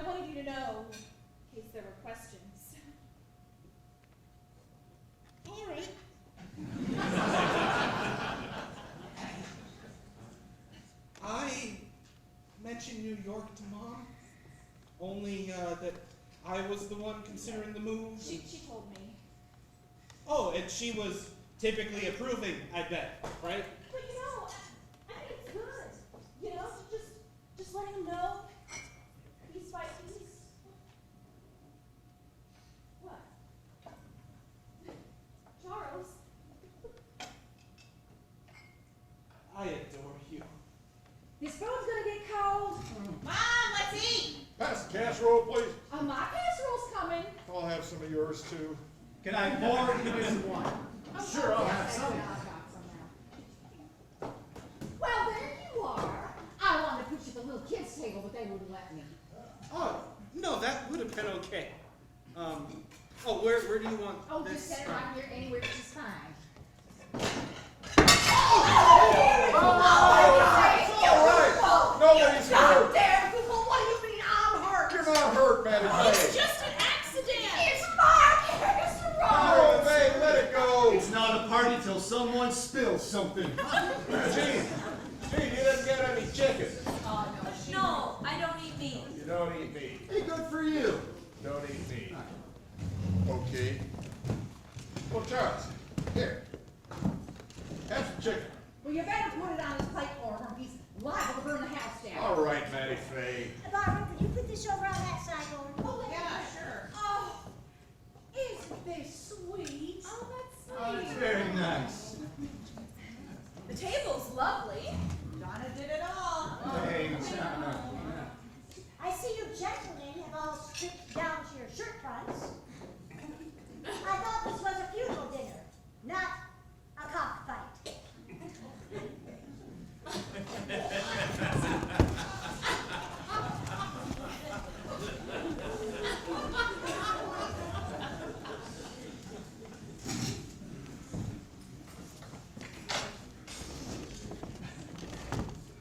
I suppose somebody should come to say grace. Barb, will you? No, I don't think so. It's no big deal to say a couple Oh, but words. Charlie should say grace. He's the patriarch around here now. I am? I guess I am. By default. Okay.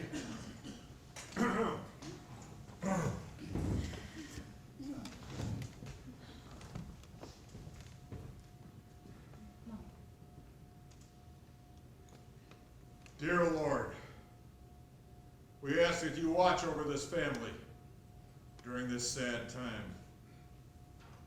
And we ask that you bless this good woman and keep her in your grace.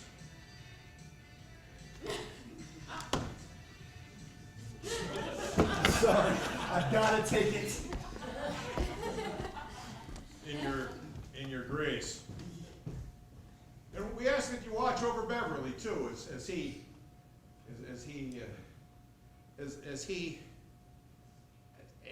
makes his journey. And we thank thee, Lord, that we're able to join together to pay tribute to this fine man in his house with his beautiful family, his three beautiful daughters. We thank thee for the fellowship, the togetherness, the fellowship.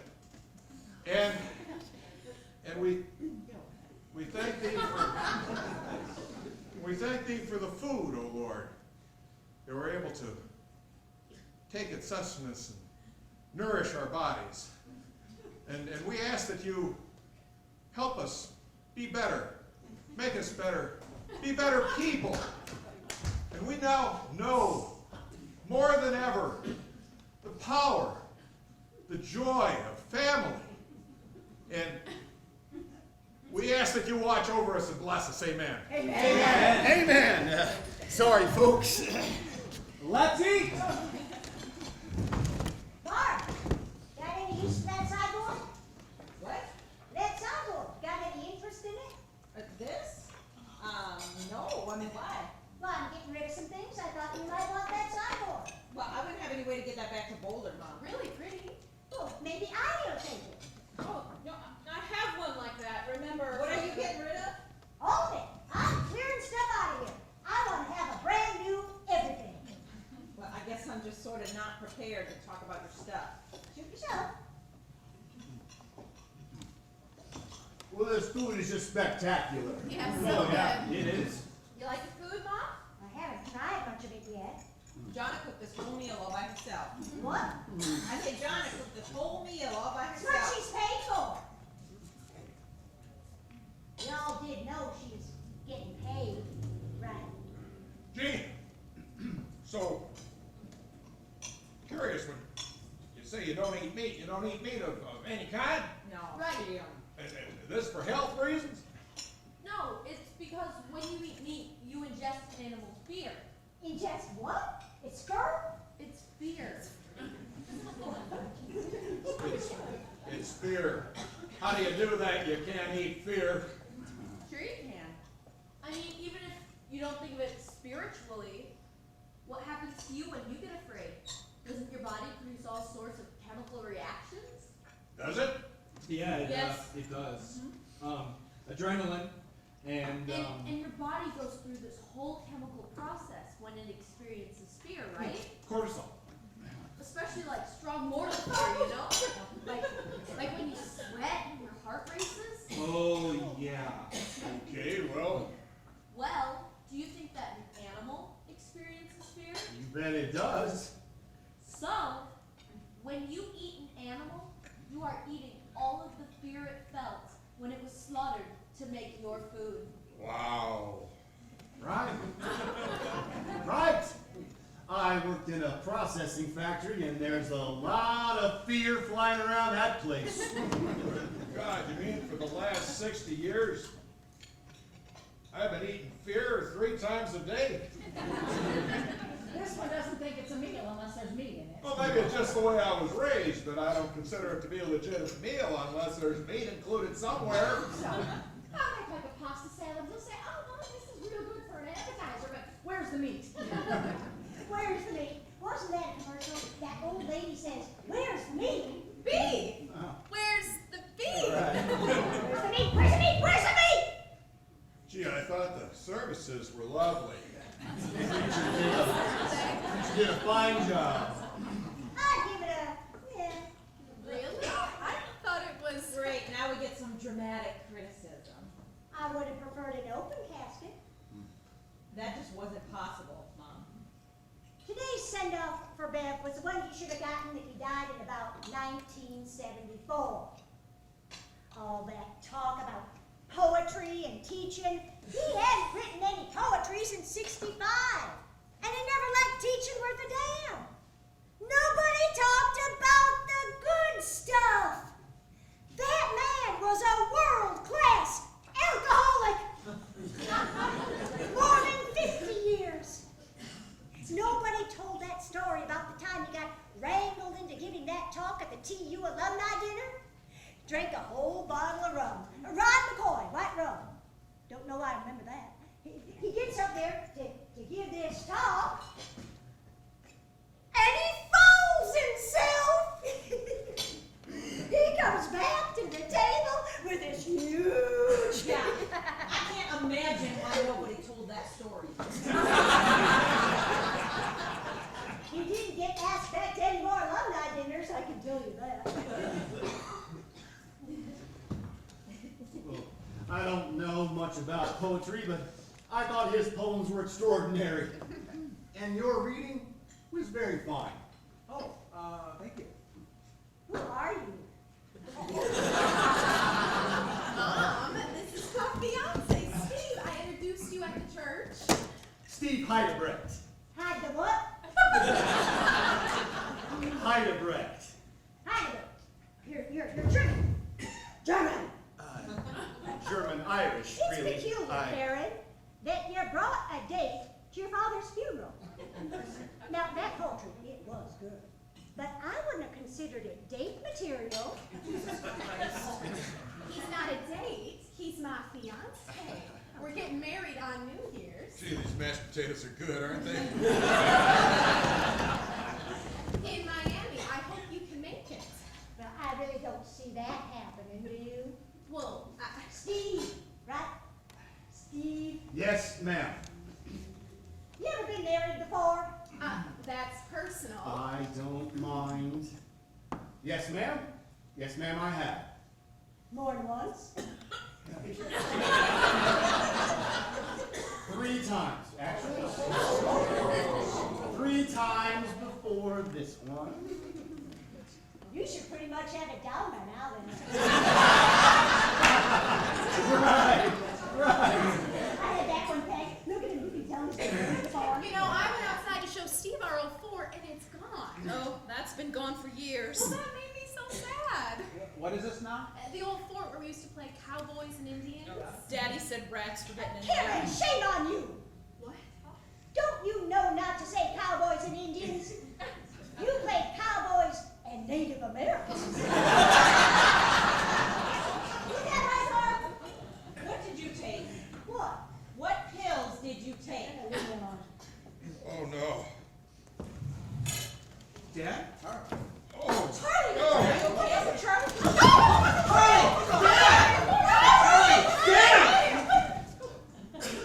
I just had a great big bite of fear.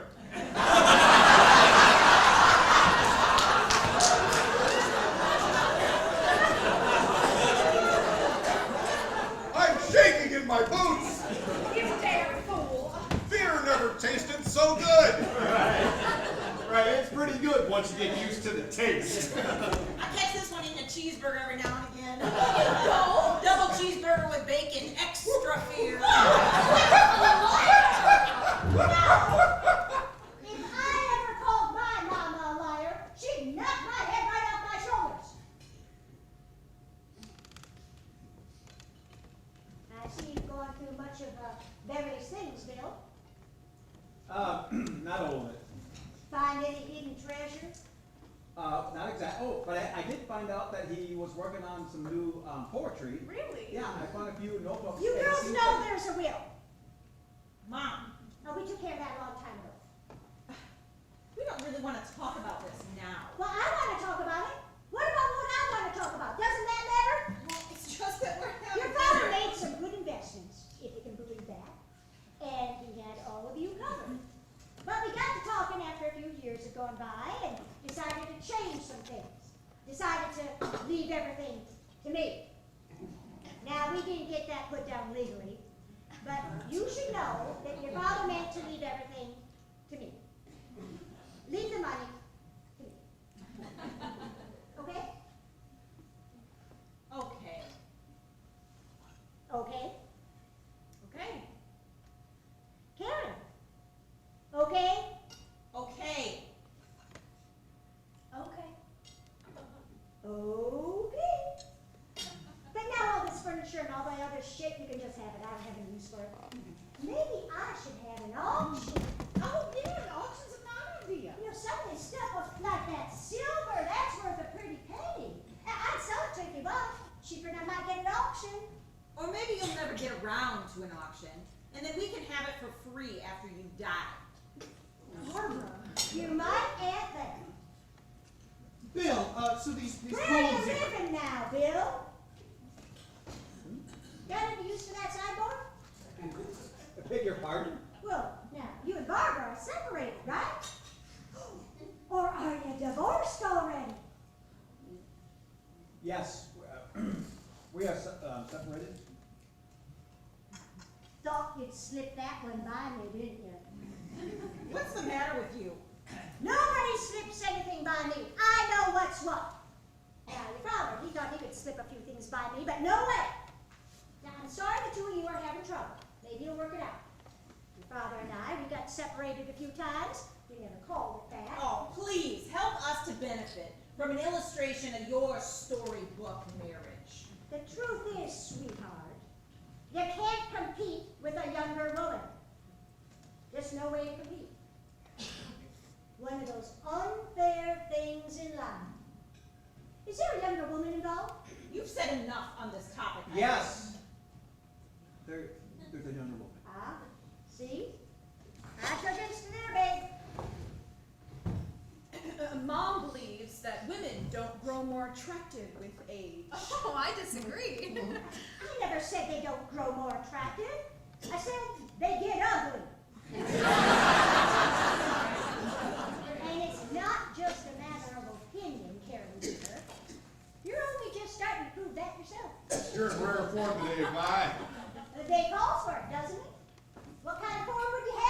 I just don't see why you're so adversarial. I'm just truth telling. Some people get antagonized by the truth. Everyone here loves you, dear. You think you can shame me, Charlie? Blow it up your ass! 3 days ago, I had to identify my father's corpse.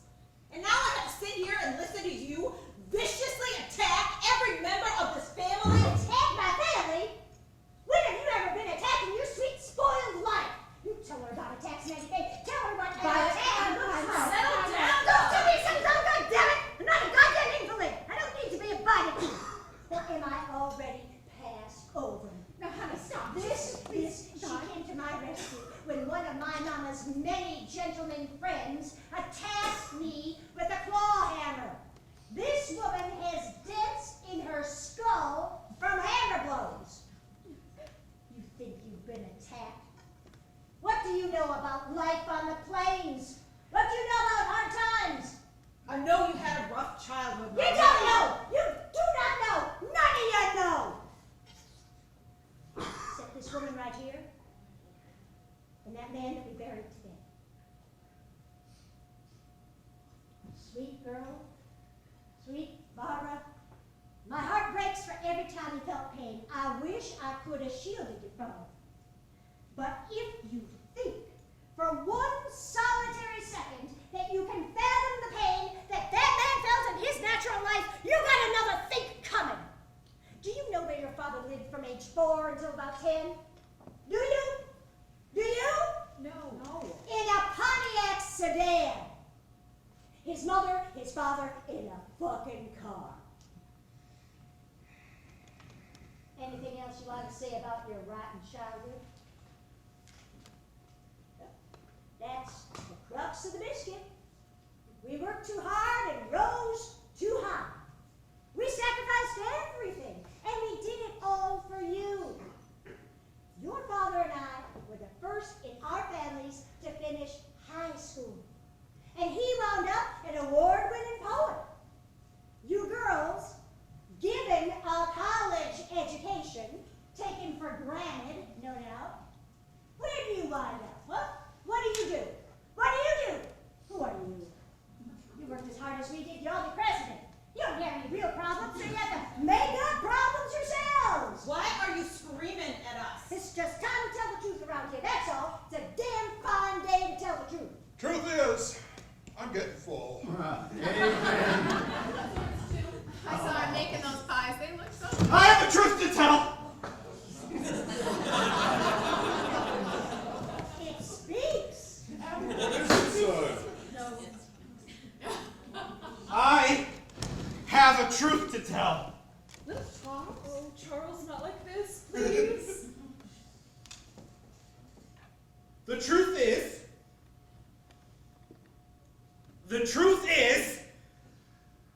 I forgot to set the alarm this morning. The power didn't go out. Mom, I'm sorry. I'm sorry, everyone. Excuse me. Excuse me. I gave up on that boy a long time ago. Little Charles is goddamn. Charles! His name is Charles! Poor Ivy, poor thing. Please, Mom. Poor baby. Please. She's always had a feeling for the underdog. Do not be mean to me right now, okay? Everybody's got this idea I'm mean all of a sudden. Please, Mama. Hey, I told you I'm just telling the truth. You're a drug addict. That is the truth. That's what I'm getting at. Everyone listen. I'm a drug addict. I'm addicted to drugs. Downers mostly. See these little blue babies? They're my best fucking friends. They never let me down. You try to take these from me, I'll eat you alive. Give me those goddamn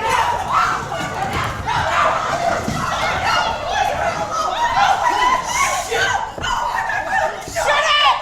Okay,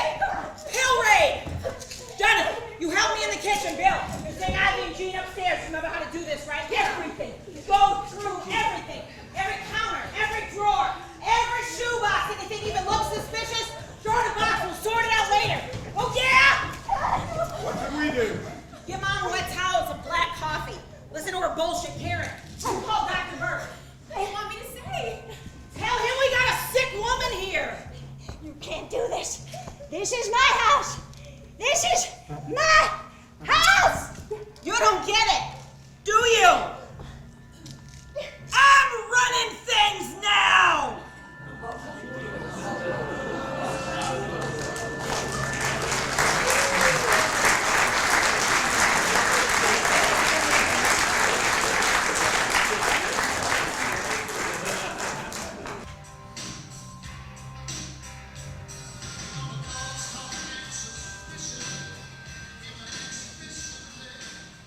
The doctor really thinks she needs to go to an institution. Did he even examine her? Dr. Burke thinks she may be brain damaged. Slightly brain damaged. I told him he was slightly incompetent, and I hope that someday soon he'd be slightly dead. He claims not to know she was taking so much. That's why he's eager to put her away. He's afraid of a malpractice suit. I told him I was considering it.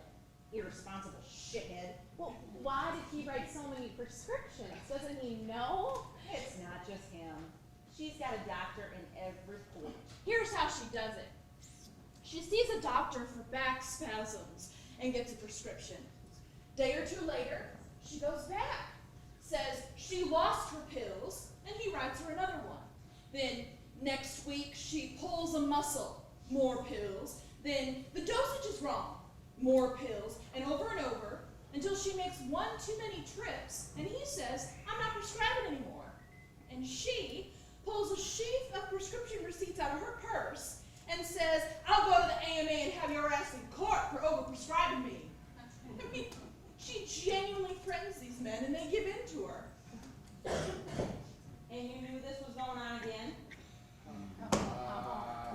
Well, different tactic today. Just at her wounded best, this wilting hothouse flower. I tried to goad her into it, you know. Come on, Mom, give him a speech about the greatest generation. Tell him about the claw hammer. It wouldn't have done any good. Dr. Burke's part of the same generation. Greatest generation, my ass. I mean, have they really considered all the generations? Surely there are some generations from the Iron Age that could compete. I mean, what makes them so great anyway, huh? Because they were poor and hated Nazis? Who doesn't fucking hate Nazis? Remember that time we checked her in the psych ward? That stunt she pulled? Which time? I wasn't there. Big speech, she's getting clean, the sacrifice she's making for her family. Right, she's let her family down, but now she wants to prove she's a good family member. Yeah. She smuggled Darvocet into the psych ward. In her vagina. There's the greatest generation for you, huh? Giving us this big speech while she's clenching a bottle of pills in her cooch, for God's sake. God, Barbara, I've never heard that story. Did you just say cooch? The phrase mom's pussy seems a bit gauche. You're a little more comfortable with cooch, are you? What word should I use to describe our mother's vagina? I don't know, but... Mom's beaver? No!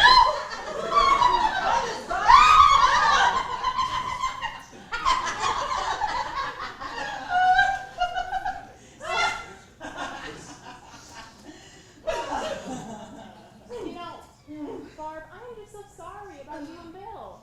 Oh, me too, Barb. Well, if I had it my way, you never would have known.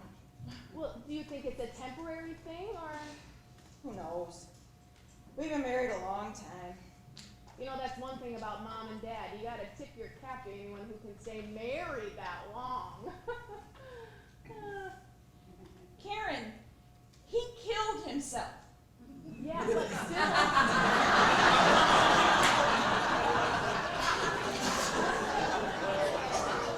Hey, is there something going on between you and little Charles?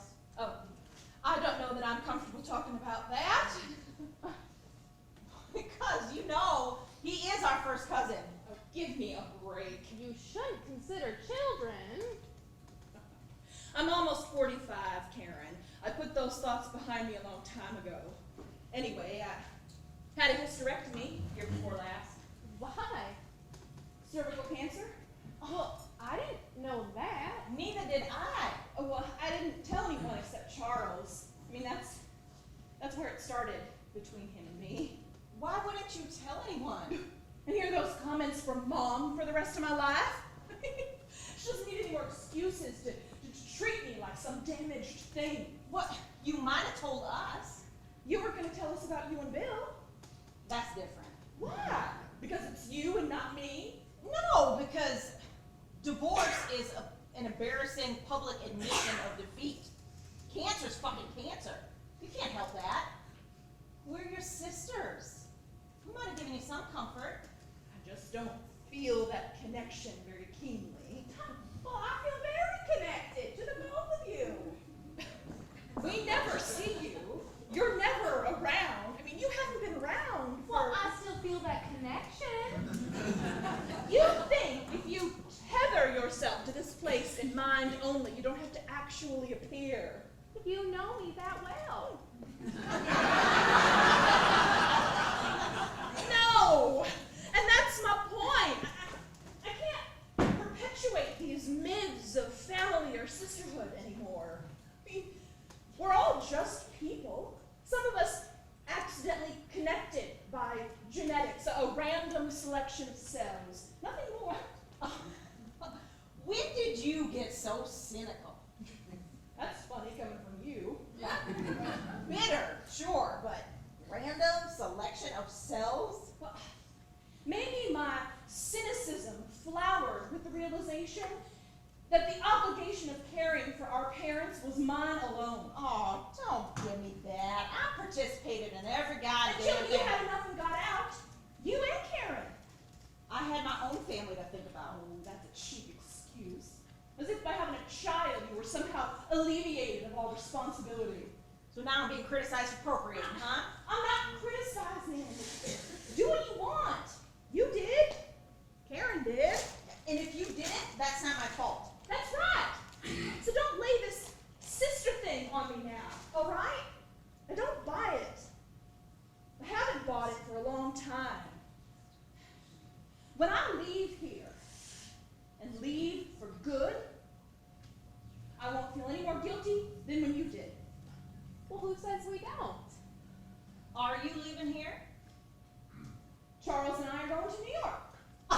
Jen! What are you gonna do in New York? We have plans. Like what? None of your business. You can't just go to New York. This isn't whimsy. This isn't fleeting. This is unlike anything I've ever felt for anyone. Charles and I have something rare and extraordinary, something very few people ever have. Which is what? Understanding. What about Mom? What about her? You feel comfortable just leaving Mom here? Do you? You think she was difficult while Dad was alive? Think about what it's going to be like now. I mean, you can't imagine the cumulative effect after a month, after a year, after many years. You can't imagine. And even if you could only imagine for yourself, the favorite. Oh, Christ. Mom tried pulling that on me the other day, saying that I was Dad's favorite. Oh, that's not true. No, you weren't his favorite. I was. You're Mom's favorite. What? Thanks, Ivy. You don't think so? Good God, I've lived my life by that standard. She said Dad was heartbroken when we moved to Boulder. Mom was heartbroken, not Dad. She was convinced you left to get away from her. Well, if you were Daddy's favorite, you must take his suicide kind of personally. Daddy killed himself for his own reasons. Yeah? And what were those reasons? I won't presume. Aren't you angry with him? No. He's accountable to no one but himself. If he's better off now, and I don't doubt he is, who are we to begrudge him that? Oh, his daughters. Yeah? And I am fucking furious. That selfish son of a bitch, his silence, his melancholy. He could have, for me, for us, for all of us. He could have helped us, included us, talked to us. You might not have liked what you heard. What if the fact of the matter is Beverly Weston never liked you, never liked haven't any of us ever had any special feeling of any kind for his children. Oh, you know that's not true. Do I? How? Do you? You said you were his favorite. Only because he recognized a kindred spirit.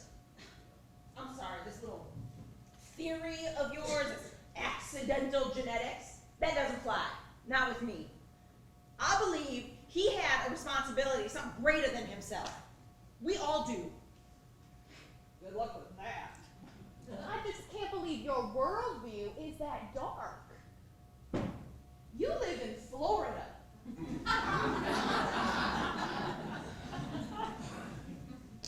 So, when are you and little Charles leaving? Weeks, if not days, and his name is Charles. Are you telling Mom? I'm trying to figure that out. What about your house? Your job? I've been taking care of myself a lot longer than you've been in charge. Karen, you're going back to Miami, right? Yeah. There you go, Barb.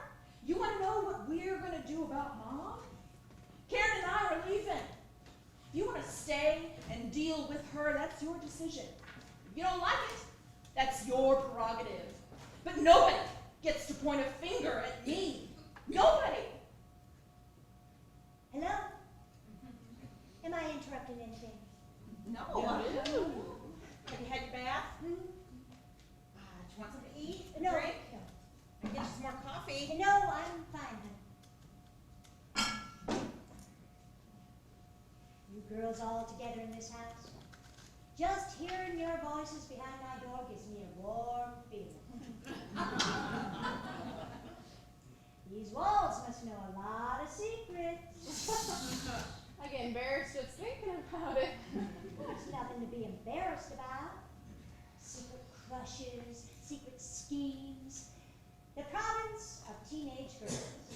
I can't think of anything more delicate or bittersweet. There's something about you girls I always identify with. And no matter how old you get, a woman is hard pressed to throw out that part of herself. That smells good. Oh, doesn't it? It's apple. Do you want some? Yes, please. Did I ever tell you the story about Raymond Claus? Not much of a story, really. About this boy who had a crush on me. Now it's about 13 or so. He's a real rough-looking boy. Beat up Levi's, messy hair, terrible underbody. But he had these beautiful cowboy boots. Oh, he was proud of those boots. He'd strut around all arms and elbows, puffed up, cocksure. Well, I decided I needed to get me a growing pair of those boots. Because then he'd go steady with me. Oh, I convinced myself of it. He'd take one look at me and say, "Now that's a great gal for me." I saw these boots in a window downtown and I went crazy. I stayed up late night praying for those boots, rehearsing the conversation I was going to have with Raymond when he saw me in the boots. Oh, I must have bugged my mama 100 times for those boots. What do you want for Christmas, Vi? Oh, I'd give it all up just for those boots.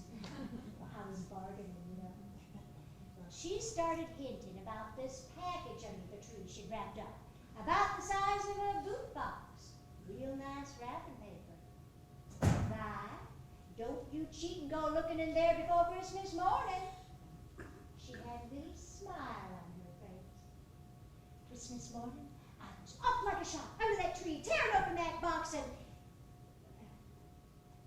there's a pair of boots, all right. Men's work boots. Holes in the toes, chewed up laces, caked in mud and dog shit. Lord, my mama laughed for days. Please don't tell me that's the end of the story. Yeah. You never got the boots? No. Well, that's just about the worst story I ever heard. That makes me wish for a heartwarming claw hammer story. No, my mama was a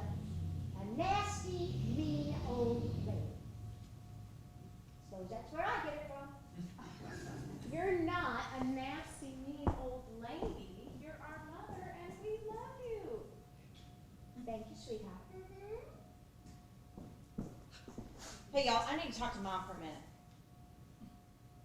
Okay? Sure.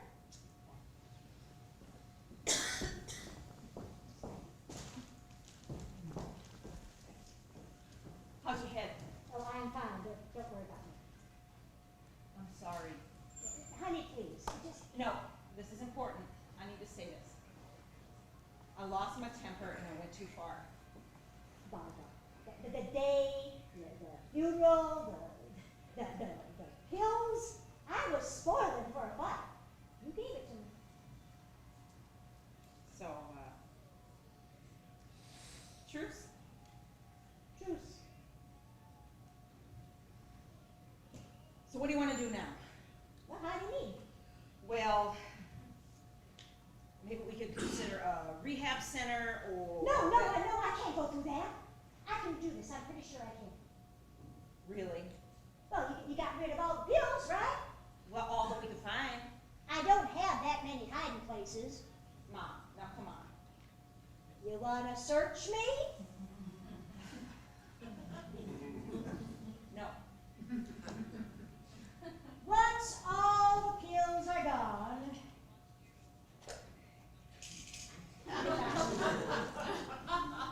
Just give me a few days to get my feet under me.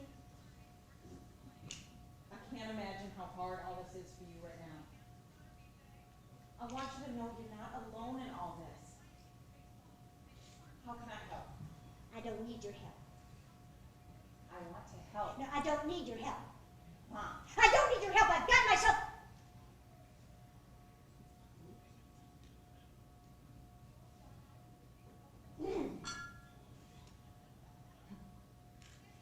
I know how this works.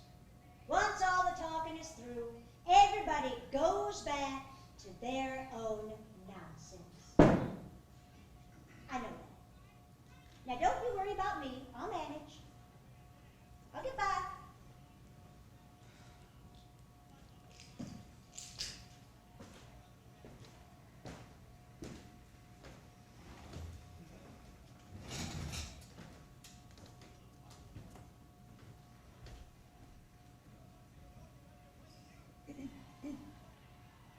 Is the coast clear? Never very. What are you watching? Television. Can I watch it with you? I wish you would.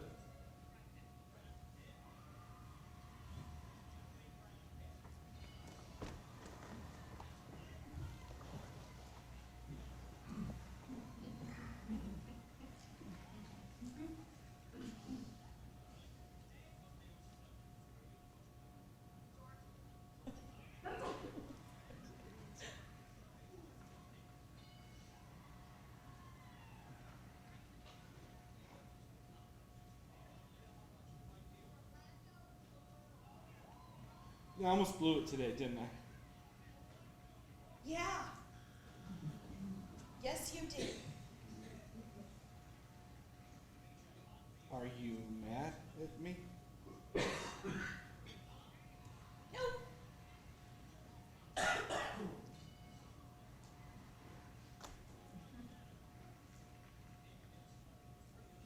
I was trying to be brave.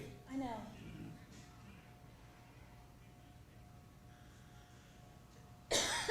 It's just, it's just that I want everyone to know that I got what I always wanted. And that means that I'm not a loser. Hey, you're my hero.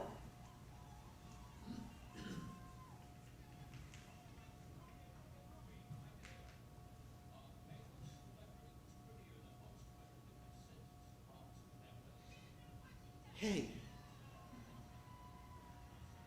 come here. Come over here. I want to show you something.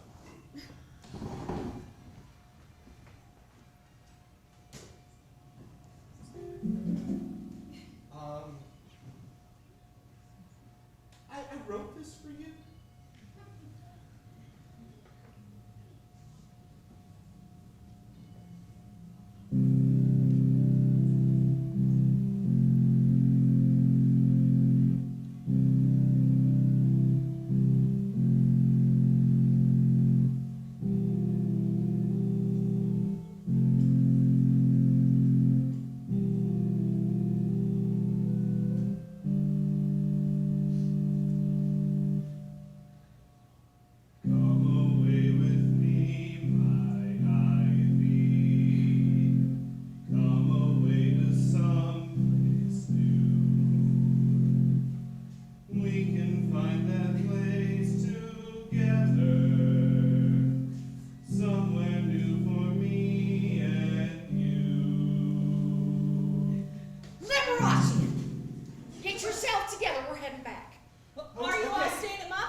you're welcome. Thanks, Abby. Oh, look, honey. Little Charles has got the TV No, on. no, I wasn't. Oh, yeah. This one watches so much TV, I think it's rotted his brain. I'm sure that's not true. Now, what was it I caught you watching the other day? Hey, I don't remember. Oh, you do so remember. Some dumb game show about people swapping wives. I don't remember. Oh, you do remember. And wouldn't that just be something? If there was a job where they paid you to sit around watching TV all day long. Matty Faye, it's been a long day. I bet you wouldn't like TV so much if it constituted getting a job. Matty Faye. Did I tell you he got fired from a shoe store? Matty Faye! We are gonna go and get in the car for your own son. We're not gonna make it to 39.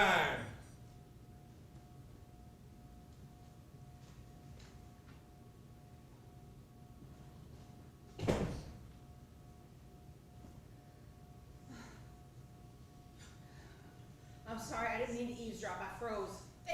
It's okay. You got a cigarette, hon? No, I quit years ago. So did I. It just sounded real good.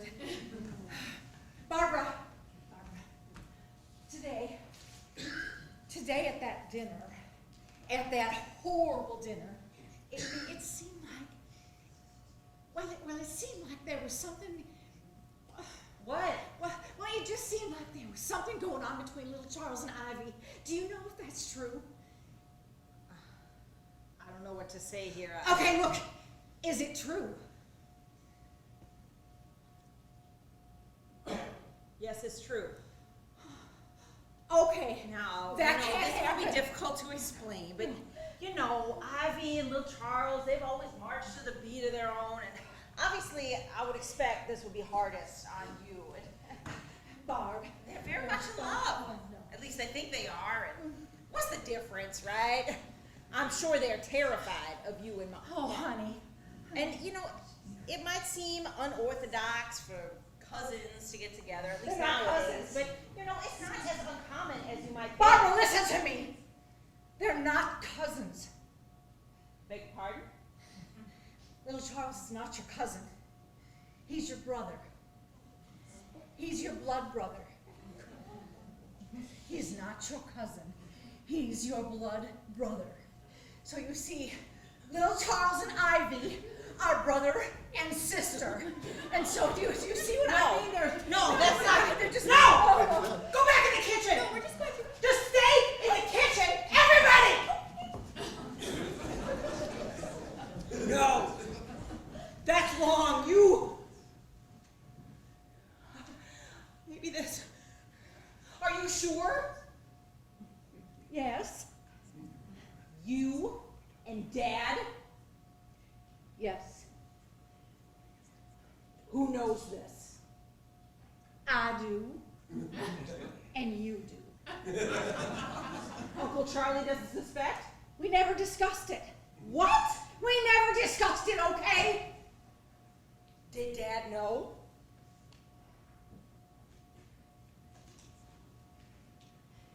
Yes. I'm not proud of this, you know. Really? You people amaze me. What, were you drunk? Was this just some... No, I wasn't drunk, no. You know, I know it may be hard for you to believe looking at me, knowing me the way you do all these years. I know to you I'm just your fat old Aunt Mattie Faye. But there's more to me than that, sweetheart. There's more to me than that. And Charlie, he's right, of course, as usual. I don't know why little Charles is such a disappointment to me. Maybe he... Well, I don't know why. I guess more than anything, I'm just disappointed for him. I made a mistake a long time ago. Well, okay, fair enough. But I paid for it, and the mistake ends here. If Ivy found out about this, it would destroy her. I sure as hell am not going to tell her. You have to put a stop to this. You have to find a way to make it stop. Why me? You said you were running things.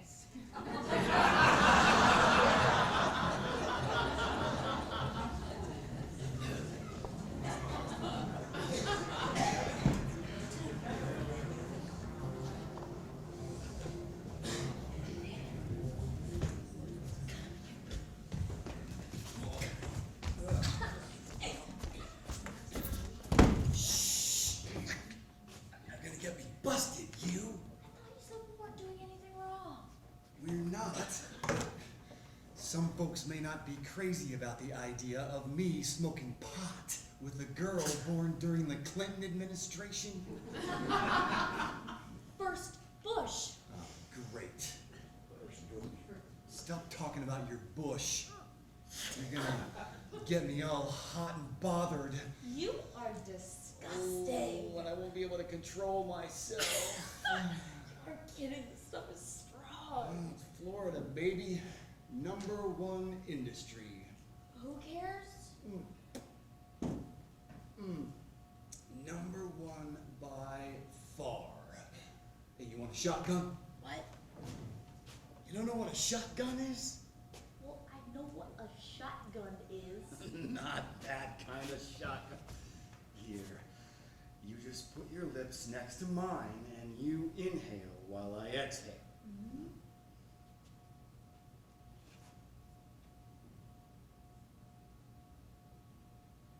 Whoa. Hold it in, don't let it out.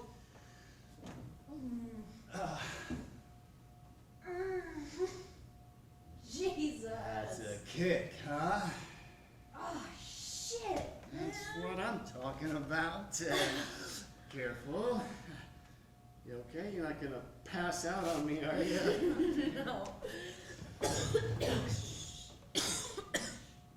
God. You really feel that in your chest, can't you? Here. Let me feel it. Hey, you're just no perv, aren't you? No shit. Christ, you got a great set. How old are you? 15, perv? God.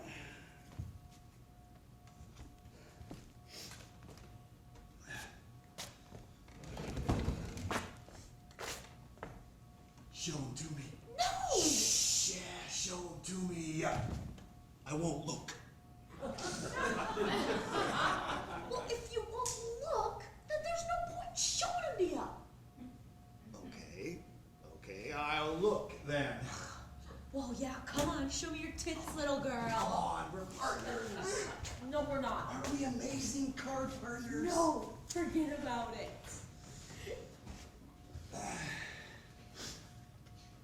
I'll show you mine if you show me yours.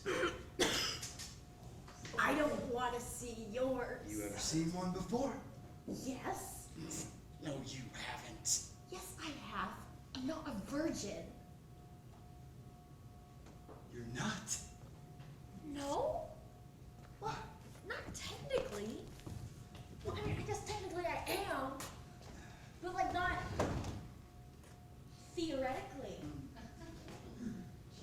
That changes everything. No, what are you doing? Nothing. You're getting us both in trouble. I'm white and over 30. I don't get in trouble. What are you doing? Oh, fuck! Wait, stop! Come on, man! You don't know what you're doing! What are you doing? What's going on? I don't know! He was messing with Jean. What's going on? He was messing with Jean, so I tuned him up. What does that What do you mean? mean messing He with? was kissing her and grabbing her. I'll murder you! Get him out of here! Do anything! Do you know how old that girl is? Tell them I didn't do anything! She is 14 years old. She said she was 15! Are you out of your goddamn mind? Back off! Oh my God! You believe that crazy prick? I know, just settle down, settle down. Settle down! That son of a bitch is a goddamn sociopath! Are you okay? Yeah, I'm fine! What's wrong with you? Start at the beginning, okay? What are you doing out of bed? Freaking out! Sweetheart, we need to know what went on here. Nothing went on, okay? We're not making a federal case out of everything. Look, I couldn't sleep, so I went to get a drink, and then he came in, okay? End of story. It's Oh, not that the is not end of the the end of the story, story. no! Oh my God, we smoked pot, all right?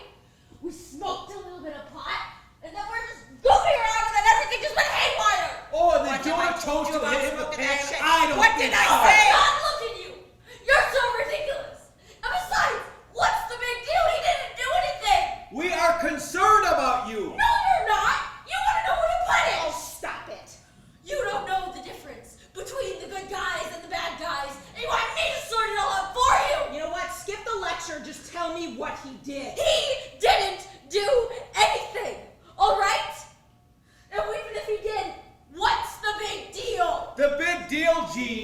are 14 years old. Which is only a few years younger than you like them! What? Ow! Gene! I hate you! I hate you! Gene! Get off of me! I hate you too, you little freak! What is the matter with you? Excuse me.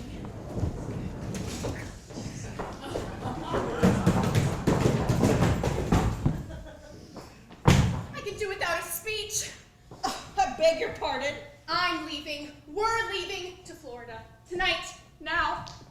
You want to give me some grief about that? Oh, wait just a goddamn No, minute. you better find out from Gene just exactly what went on in there before you start pointing fingers. That's all I'm saying. Because I doubt Jean's exactly blameless in all this. And I'm not blaming her just because I said she's not blameless doesn't mean I blamed her. I'm just saying she might share in the responsibility. You understand? And I know Steve should know better than Jean that she's only 14. My point is, it's not cut and dried. Good and bad, black and white. It lives where everything lives. Somewhere in the middle. Where everything lives, where all the rest of us live. Everyone but you. Oh, Karen. And I'm not defending him. He's not perfect. I'm no angel myself. I've done things I'm not proud of. Things you'll never know about. Know what? I may even have to do things I'm not proud of again. Because sometimes life puts you in a corner that way, and I'm a human being after all. Anyway, you have your own hash to settle before you start making speeches to the rest of us. Right. Come January, I'll be in Belize. Doesn't that sound nice?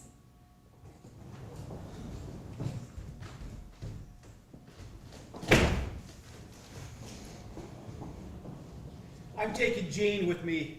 We're heading back. Fine. She is too much for you right now. Okay. And I'm sure you will blame me for all of this. Yeah, well. I fail. As a sister. As a mother. As a wife. I fail. No, you don't. No. I've physically attacked Mom and Jean in the space of about 9 hours. You stay here any longer, I'll cut off your penis. That is not funny. I can't make it up to Jean right now. She's just gonna have to wait till I get back to Boulder. You and Jean have about 40 years left to fight and make up. Why? What happens in 40 years? You die. Oh. Right. I mean, Yeah, right. if you're lucky, Says you. if we're lucky.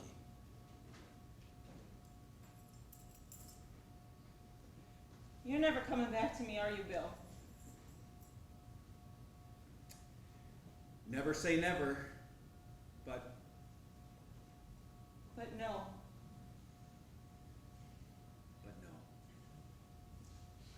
Even if things don't work out with you and Marcia? Cindy. Cindy. Right. Even if things don't work out. And I'm probably never gonna understand why, am I?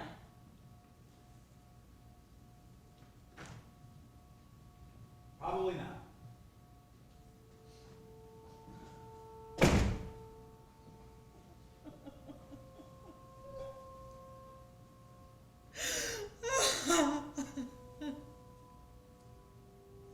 I love you. I love you.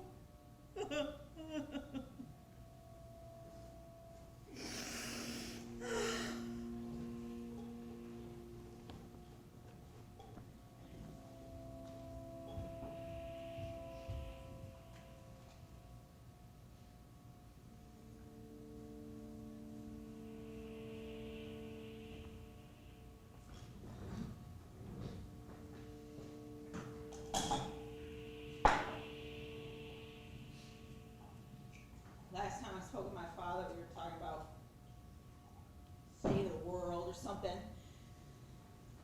And he said to me, this country is always pretty much a whorehouse. But at least it used to have some promise. Now it's just a shithole. And now I think maybe he's talking about something else, something more specific, something more personal to him. His house, his family, his marriage, himself. I don't know, but there was something sad in his voice. No, not sad. I mean, he always sounds sad. It was something more hopeless than that. As if it had already happened. As if whatever was disappearing had already disappeared. As if it was too late.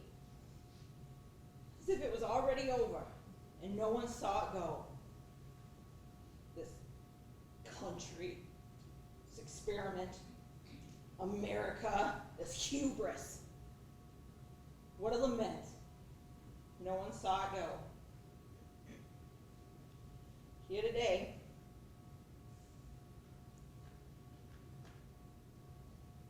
gone tomorrow.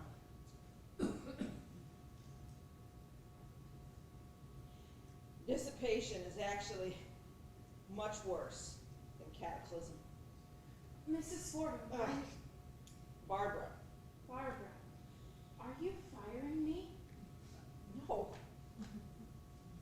No, I'm not firing you. I'm giving you the opportunity to quit. I mean, there's work, and then there's work. And after all, I'm here. Look around. No one else is here. Am I here? Or am I here? I'm not saying your services aren't necessary. I'm just saying I'm still here. God damn it. I'm prepared to stay. I'm familiar with this job. I can do this job. I don't do it for you or Mrs. Weston, or even Mr. Weston. Right? I do it for me. Why? I need the work.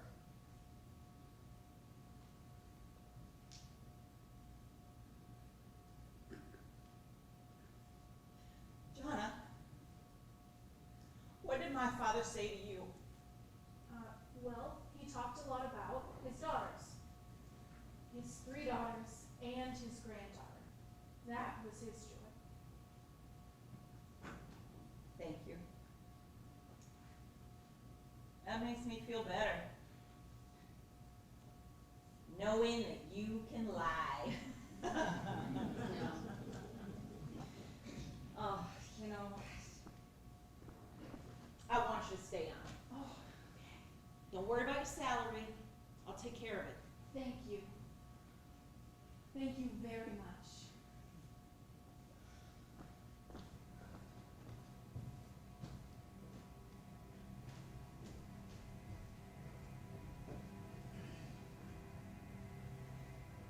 I'm still here. God damn it.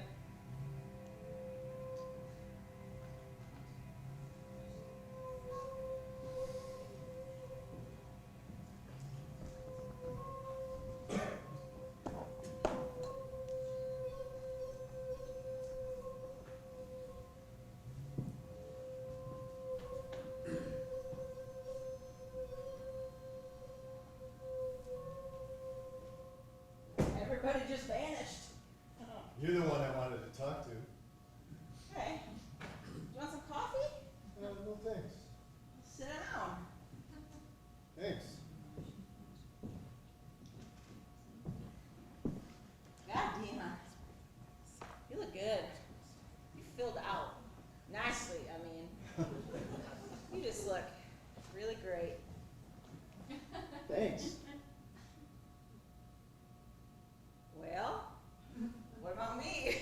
Oh. Don't I look good? Yes, sorry. You look great too. Just great. Hey, you want some coffee? No, thank you. And you are the sheriff of all things.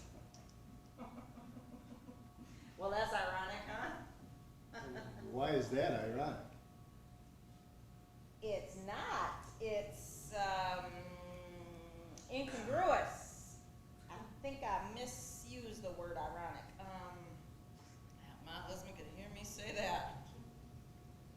Well, fuck him, right? But it is incongruous Why is it incongruous? because of your dad. Oh, I see. Yeah, Is he still alive? after a fashion. He has Alzheimer's. Oh, that's awful. That's just. He's in a home over in Nevada. That's just. Married? You married? Oh, hot flash. Do you want some coffee? I already asked you that. But you're married, right? Divorced. Well, join the club. Really? I mean, I'll be joining your club. Looks like I'll be joining the club. I'm sorry to hear that. You got kids? 3 daughters. Wow, look at that, huh? Right. Oh, Right, 3 no. daughters. I can't tell you how many times over the years I've thought of the Weston sisters. The Weston sisters. I haven't heard that in a long time. That sounds like a singing group. Yeah, I guess. Ladies and gentlemen, the agitated Weston sisters. Ah. Is your husband still here? No, he left a few days ago. A week ago? 2 weeks ago. 2 weeks ago? I went back to Colorado with my daughter, with Jean. She seemed real sweet. She's an nymphomaniac. Really? Jean. What a stupid name. I like it. You know why we named her that? Because Bill is a big Gene Seberg fan. Now that is ironic. I don't get it. Well, Gene Seberg killed herself in a massive obituaries. Oh, So, Barbara, are you okay? I'm fine. I just got the planes.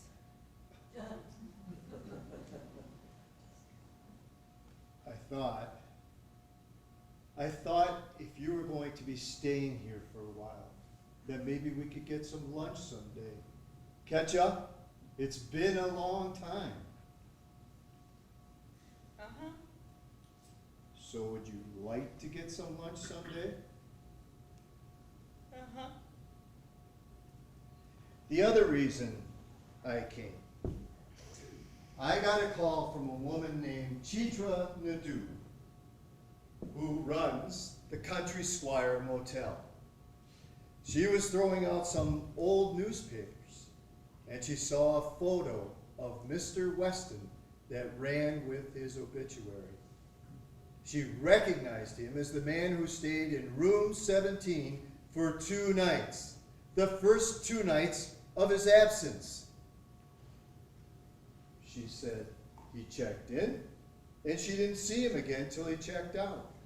He made no calls. She had no way of telling if he received any phone calls, but I can run a check on the line to find out if he did. Do you want a drink? No, thanks. I could check with the phone company is what I mean.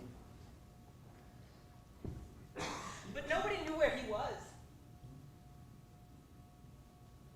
So what? He's just sitting in that room for 2 days, just working up the courage to jump in the water? Or overcoming the courage not to. Right? I don't follow that, but it doesn't matter. In any case, I thought you should know. So, I could call you sometime about getting some lunch?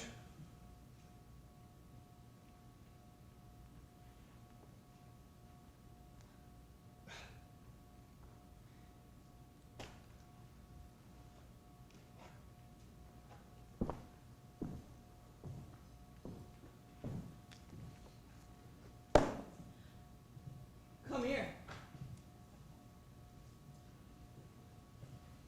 Barbara. Come here.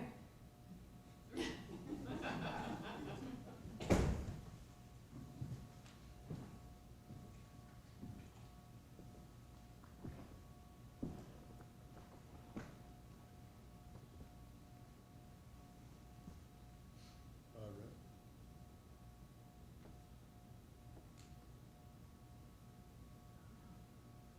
Sweet. Just touches.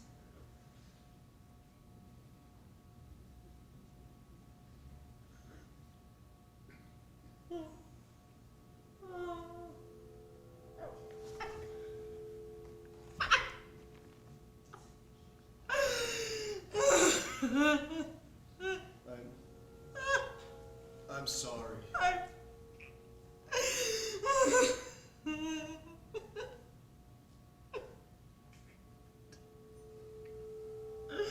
Barbara. Barbara, did you say something? I forgot what I look like.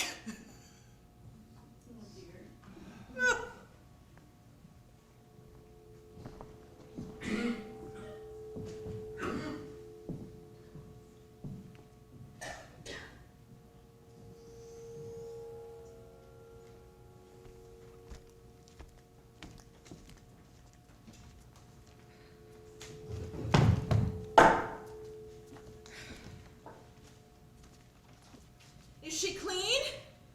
Clean-ish. So she's not clean. The woman's got brain damage, dummy. You think I'm gonna strip search her every time she slurs a word? You know the difference. She's moderately clean. Moderately. Oh, you don't like moderately? Well, let's just say tolerably. Is she clean or not? Back off! We're just trying to get by here. I'm nervous. What? Oh, Christ, Ivy, not tonight. Why not? We're just now settling into some sort of rhythm around here, and you come in with your little issues. Well, I have to tell her, don't I? Well, we're leaving for New York tomorrow. That is not a good idea. A good idea. For you and little Charles to take this thing any further. Where is this coming from? I just got thinking about it, and I think it's a little weird, that's all. It's not up to you. Lot of fish in the sea. Surely you could rule out the one single man in the world that you're related to. I happen to love the man that I'm related to. Fuck love. What a crock of shit. People can convince themselves they love a painted rock. Yeah, this looks great. What is it? Catfish. Bottom feeders. My favorite. You think I shouldn't tell her? You should rethink the entire proposition. New York City is a ridiculous idea, Abby. You're almost 50 years old. You can't go to New York. You'll break a hip. Eat your catfish. You're infuriating. Yeah? I ain't the one fucking my cousin. I have lived in this town year in and year out, hoping against hope someone would come into my life. Don't get all Carson McCullers on me. Now wipe that tragic look off your face and eat your catfish. Who are you to speak to me like this? Howdy, Mom. What's howdy about it? Look, catfish. Catfish. Joanna, you hungry? You should smile, Ivy. Like me. Mom needs a dinner, please. Not hungry. You didn't eat anything today. not hungry. You're eating. You do what I say. Everybody do what I say. May I ask why neither of you is dressed? Oh God, what is it with you, huh? Yeah. We're dressed. We're dressed. It's not like we're sitting around here naked, are we? Or did you want us to dress up? Right. 'Cause you're coming over for fish. Right. Because you're coming over for fish. We're supposed to dress up. I'll eat in my room. Thanks. Eat. No. Eat it, Mom. Eat it. No.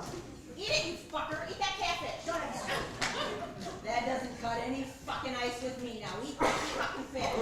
Mom, I have something to talk to you about. No, you don't. Barbara? No, you don't. Shut up. Shut the fuck up. What's to talk about? Mom, forget it. Eat that fish. I'm not hungry. Eat your fish. No. Mom, I need to. No. Mom, Eat the fish, bitch. Mom, please. All right, fuck it. Do what you want. I have to tell you something. I was a lesbian. Barbara! No, you're not. No, I'm not. Yes, you are. Did you eat your fish? Barbara, stop it. Eat your fish. Barbara! Eat your fish. Barbara, quiet now. Mom, please, this is important. Eat your fish. Eat your fish. Eat your fish. What the fuck? I have something to say.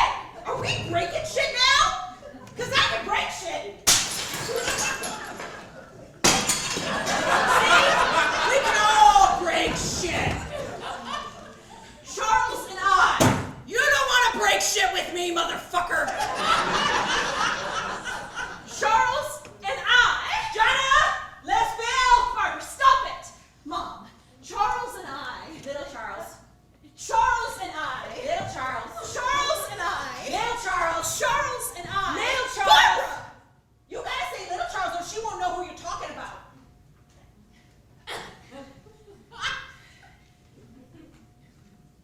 Little Charles and I.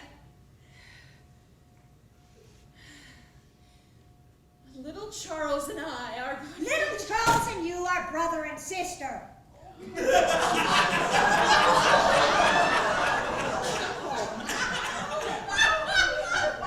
What? No! Listen to me, Little I've Charles! always known that. I told you, nobody slips anything by me. Don't listen to her. Mom. I knew the whole time Bev and Natty Faye were carrying on. Charlie should have known too. If he wasn't smoking all that grass. It's the pills talking. No, pills can't talk. Wait. Your father tore himself up over that for 30-some-odd years. But Beverly wouldn't be Beverly if he didn't have plenty to brood about. Mom, what It's better you girls know now, though, now that you're older. Never know when you might need a kidney. It's best that everybody knows the truth. Oh my God. I don't see the point of telling little Charles, though. It'd break his heart. How about you, honey? How'd you find out? Why did you tell me? Why, why in God's name did you tell me this? Hey, what do you care? You're monsters. Oh, come on now. Picking the bones of the rest of us. Oh, you crazy nut. Monsters. Who's the injured party here? Listen. Leave me alone. Honey.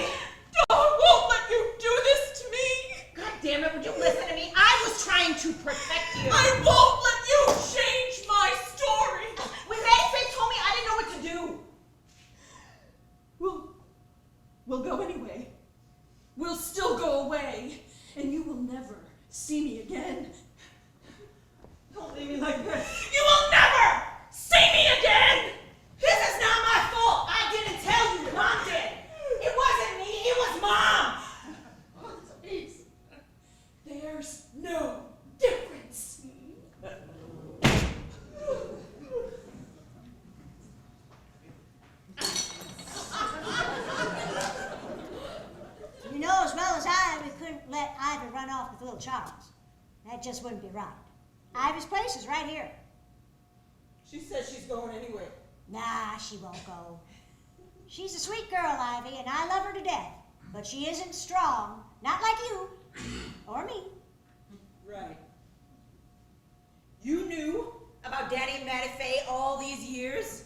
Sure. I didn't tell them I knew. But your father knew. He knew I knew.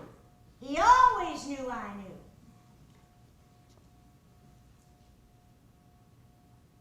If I had a chance there at the end, I would have said to him, I hope this isn't about little Charles.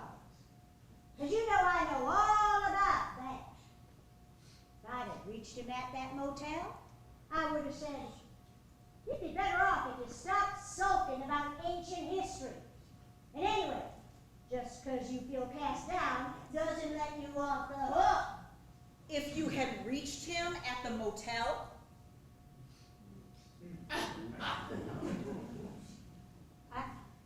I called the motel, Country Squire Motel. The Country Squire Motel, right. But it was too late. He'd already checked out. I called the motel after I emptied that safety deposit box. I told you I had to wait till the bank opened on Monday to empty that safety deposit box.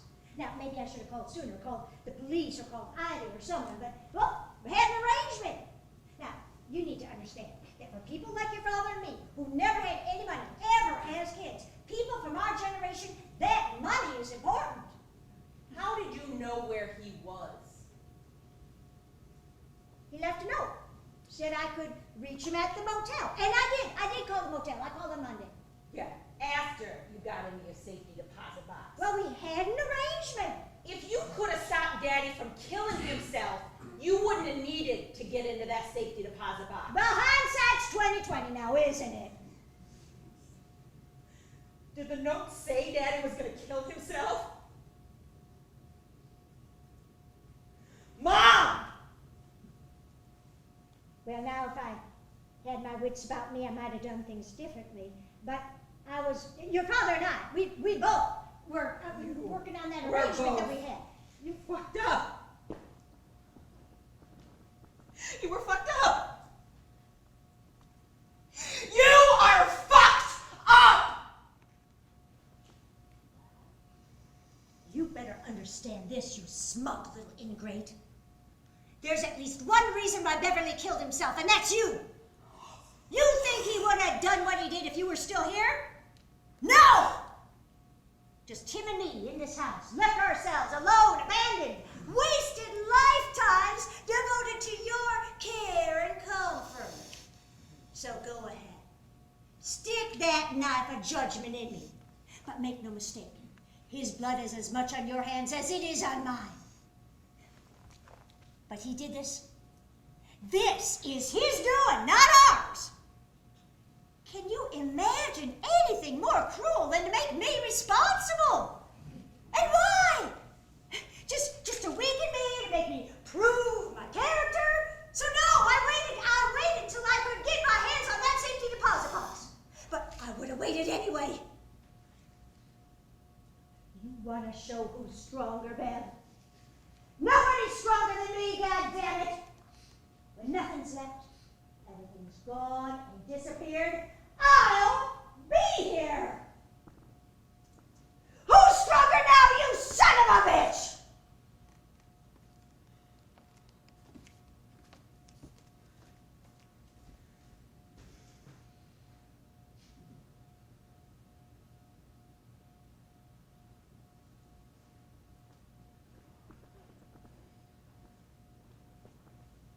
No, you're right, Mom.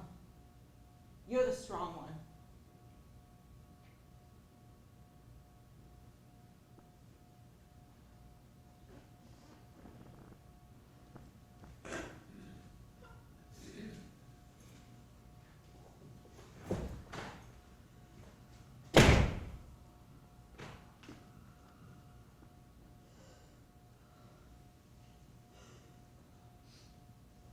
Barbara?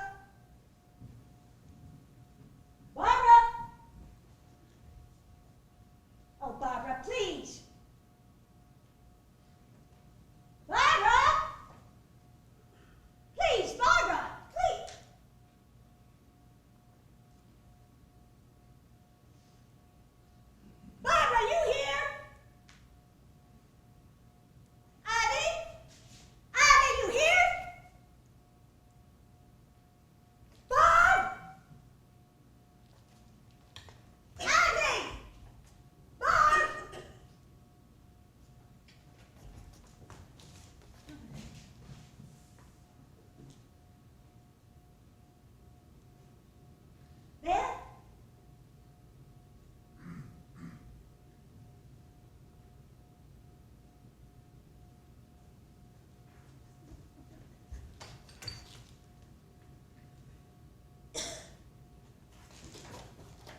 And then